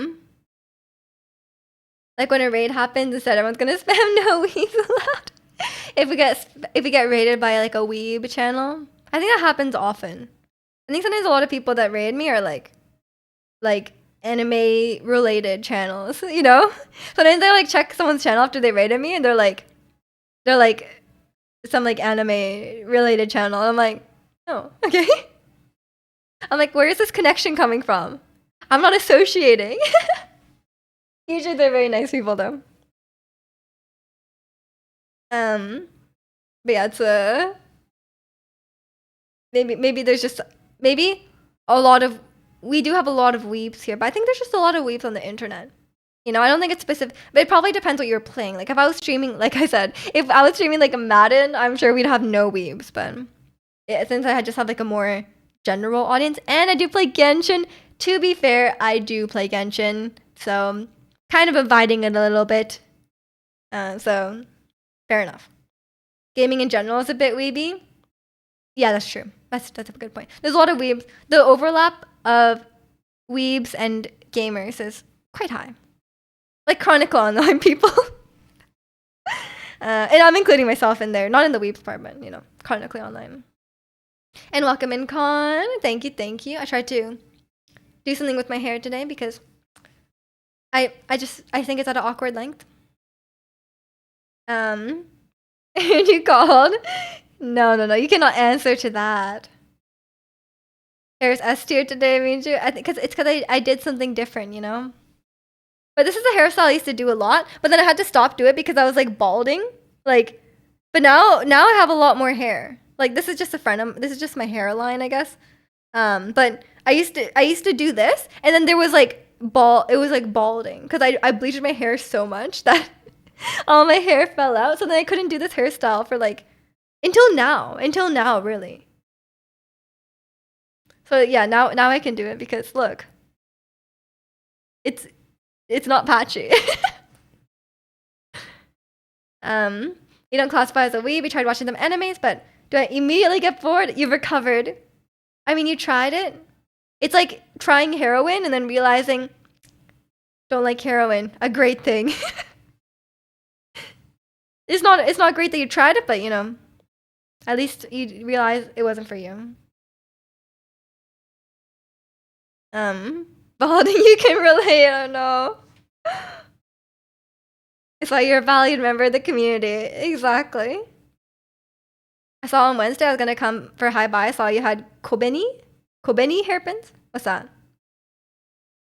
Yeah, I've been doing more like hairstyles and stuff because when I just wear my hair down, I feel like it's really awkward. I think I do just need to get like a haircut because I think it's just like the way it's grown out. I think it just needs a bit of a trim for like the shape to be properly doing something.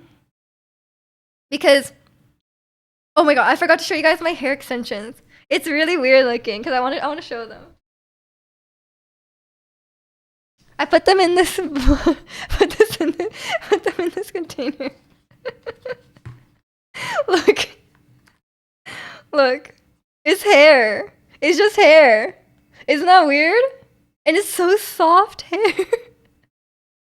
Do not eat. I was like touching it. It's so soft. I'm like, how can someone's hair be that soft? I'm like, that's crazy. But I haven't figured out how to put them in properly because my hair is a bit short. So you need to like hide the short pieces. You need to like, for example, like this hairs and stuff look really weird when you have your hair extensions in. So I think you need to like pin this away so it's like not showing. So it's kind of hard. I haven't figured it out. I just got them. You're casual anime enjoyer. You don't own figures, body pillows, and I don't care if anyone enjoys what I do. Therefore, you're not a weeb. Borderline casual anime enjoyer. I think it's okay as long as it's popular animes and not like some weird niche anime. that's usually my definition. Kobeni from Chainsaw Man. What? Praying you accidentally heat it up, put it in the microwave. I don't think anything would happen. That's creepy. It looks so weird. Let me show you closer. Look. It's like actually just hair. Like, look. How do extensions work? Yeah, it's like a clip. I'll show you.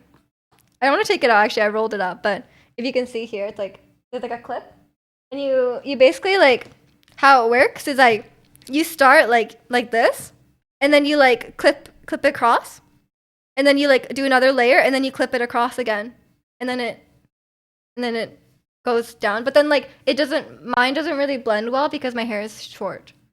Like usually you want it to be like kind of close to your natural hair length, but I know K-pop idols usually have hair around this length, so it's a little bit longer. Like it's usually around like here, and then they wear hair extensions. Like, if you guys, speaking of K-pop, like I know a lot of you guys K-pop fan, every idol with hair longer than shoulder length wears extensions. Like, I'm not even kidding. Like every idol, it is super super common. So to you, a weeb is an anime hipster. No, no, I think there's more to it, but I think you have to be like, if you're just like casual anime watcher, like you just watch like Death Note or something, like I don't think you're necessarily a weeb. But there's also tape-in extensions. There's glued-in extensions, like at the hair salon. There's lots of types of extensions, but this one is like easier because it's just you just clip it in, and you can take it out anytime, right? They're not like properly attached.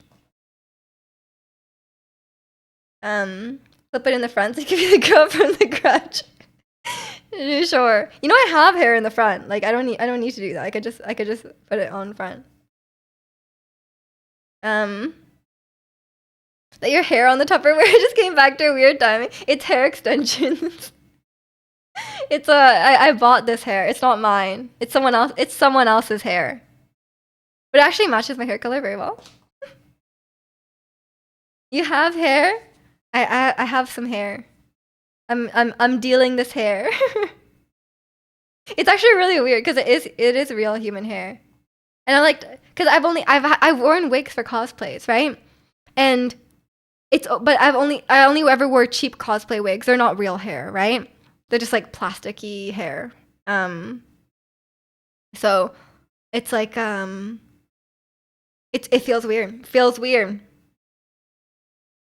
It's Lucas. Lucas after years of shedding. He's actually hypoallergenic. If Luca could give me some hair, that'd be great. Speaking of K-pop, why does one idol said she watched Handmaiden 5 times? What's Handmaiden? Casually pulls out someone else's hair in a Tupperware. I know when I put it in this Tupperware. Because they said you could keep it in a box, but I don't have a box this small, so I was like, I didn't have a place to put it, so I just put it in here. But I don't think I'm gonna get a different storage solution because I think it's a bit weird that it's in a Tupperware, and I think I shouldn't have it in a clear container because it just looks weird. What would Luca look like if you let him guard his hair? Oh, there's lots of. If you look up Havanese, you'll see a lot of pictures of Havanese with long hair. Because like a lot of people have like show dogs like Havanese, so they grow out their hair like really long. Usually they have straight hair, but some have curly hair. I don't know if it would go like full afro. I think it would way down, and it would just be like a mop, you know. Big poof ball in his little bits would be adorable. Have you guys seen pictures of Luca when he was really really young? He was really really his hair was extra curly. You don't know about Handmaiden? No, I don't think so. Sounds vaguely familiar, but I might be thinking about Handmaid still, and I don't think that's what you mean. What are your favorite gold and silver Pokemon? I don't know which Pokemon are from what generation, so I'm not really sure. My favorite Pokemon in general are Zacian, Misdreavus, Dragapult. I had a list. I can't remember what's on the list. Vulpix. I like Vulpix. I had a list. I can't remember what it is. So I have a lot of favorites. I like Ditto. Ditto's good. What are your? Oh, sorry, I just read that. I just typed in Japanese. It's a mix of half Cuban, half Japanese doggo. Oh, that's true. That's true. Luca is Cuban. He's wait. So is Luca Hispanic? Is Luca Hispanic? Did I do this right? Is he Hispanic?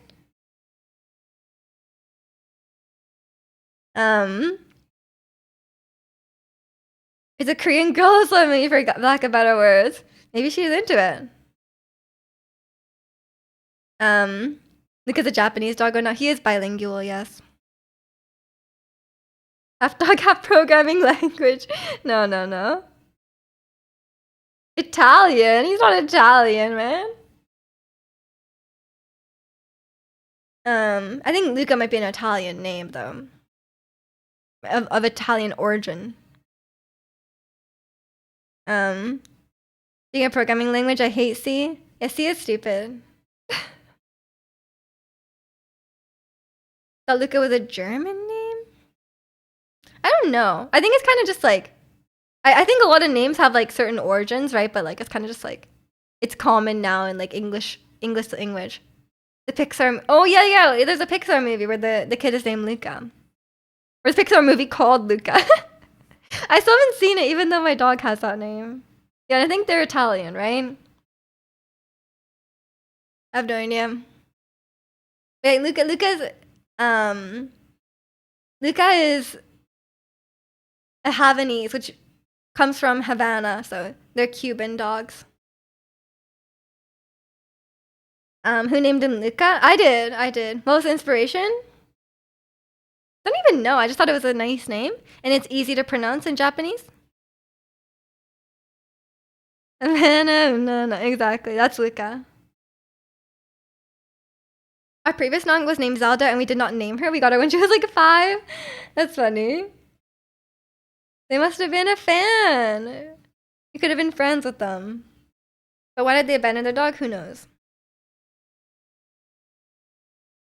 Maybe they couldn't take care of them anymore. A pre-owned dog from Hyrule. True. You should have got another dog and named it Link. I think sometimes people do that. They like adopt a dog or they adopt an animal that already has some sort of like predetermined name. So then they just have to like roll with the name. They're like, okay, well we have a dog named Zelda now. We gotta name our second dog Link. You know, like sometimes people just roll with it. They gave her away because she couldn't give birth anymore. Oh, she was like breeding. She almost died on the last birth. Oh, the poor dog. She was a show dog. Oh, I see. She was beautiful. Of course, her name is Zelda. Yeah, that makes sense. A toy poodle. That's cute.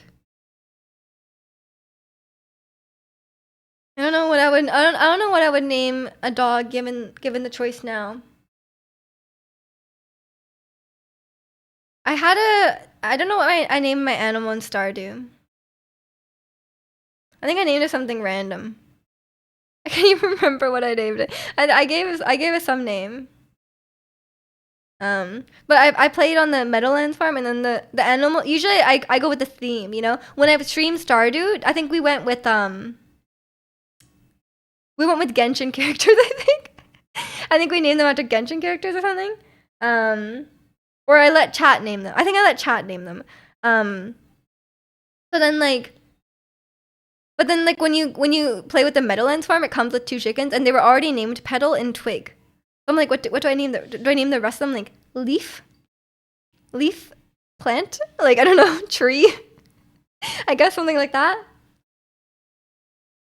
I used to dislike poodles and little dogs, but after having one, what was your exes? You like little dogs now? Honestly, Luca's not that little, but my ex had a really like a puppy. Like he got a puppy like while I was dating him, and honestly, I did not like that dog. It was adorable, yes, but it was like a little like it was one of those dogs that's like a little like kind of like rodent like, and it would always bite me. Like it was constantly biting, and I was like, maybe it was just like their training, right? But like I did not like that dog, honestly. It was always like scratching me and like biting me, and I was like interacting with it was always like it wasn't big enough to like break the skin or anything like that, but it was just like constantly biting. I was like, chill. And it wasn't potty trained very well. The dog was onto something. I'd bite the crap out of you too for hitting the weeb community. I don't know if that dog was a weeb, honestly. But yeah, I'm not a huge fan of that. Like it was like a really small dog. It was like this big. It was really cute looking, but it was I think it was just poorly behaved. I don't know. Even after it grew up a bit, like it was still poorly behaved. I was like, don't like this dog. It's definitely a weeb. How can a dog be? How can a puppy be a weeb? But yeah, luckily Luca is really chill. He's very clingy, but he's very chill. He'll just kind of like lie with you and just sleep. He's kind of like a lap dog kind of thing, you know? And he's not like too small. I think when dogs are too small, I'm a bit worried I'll like step on them or something, or I'm worried they'll get hurt because if they're like so tiny, then I feel like there's a lot of danger for them, you know? But Luca's big enough that he won't really get hurt, you know? And you can't really step on him. You could accidentally step on his toes a bit or something, but he'll never get like stepped on and like immediately killed. I think I'd be too nervous to have like such a small dog. Because some dogs are like this small, no? I'm like, how do you have a dog that tiny? Like, doesn't it just get like if you like accidentally like open a door too hard, like it's gonna get like blown away, you know? Did you ever have other pets or just doggos? I had like some fish growing up. I had a guinea pig that lived for like a long time. This guinea pig was real old. And then we had birds. We had birds as well. 2 budgies. And I think that's it. And then we got Luca. But we got Luca like in 2014, so it's been a while now. That's what I worry about if I get pet rats. They're very small. But would you let them run free? You wouldn't let them run free in your house, right? Like they would be in a cage. Do you know what a capybara is? Yes. Yeah, they're big guinea pigs, yes. 2014 with a boomer. Yeah, he's old. He's an old man. You guys know he on like a lot of medications, you know? He's old. He has arthritis.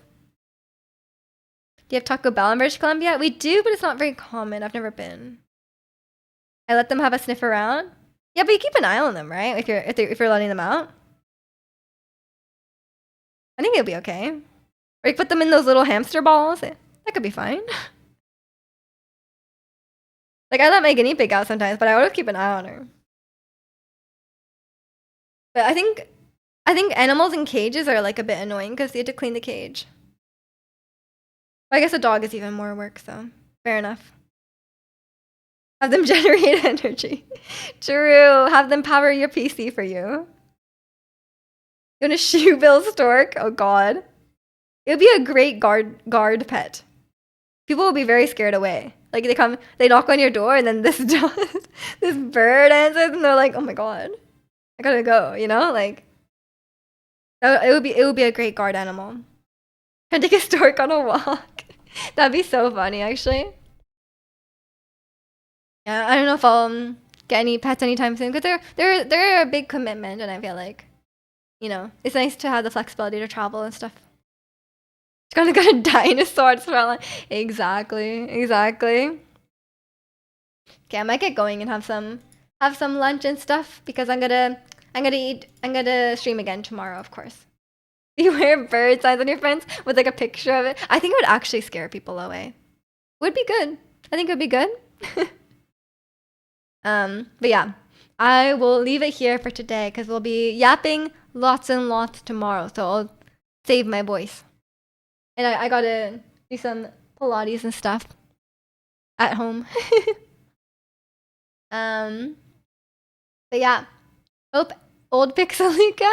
Oh yeah, I'll post his baby photos. I will. But yeah, I'll be streaming again tomorrow at 9 a.m. Pacific as usual. Join the Discord if you haven't already. And yeah, take care, everyone. Hopefully I will see you all tomorrow. Bye.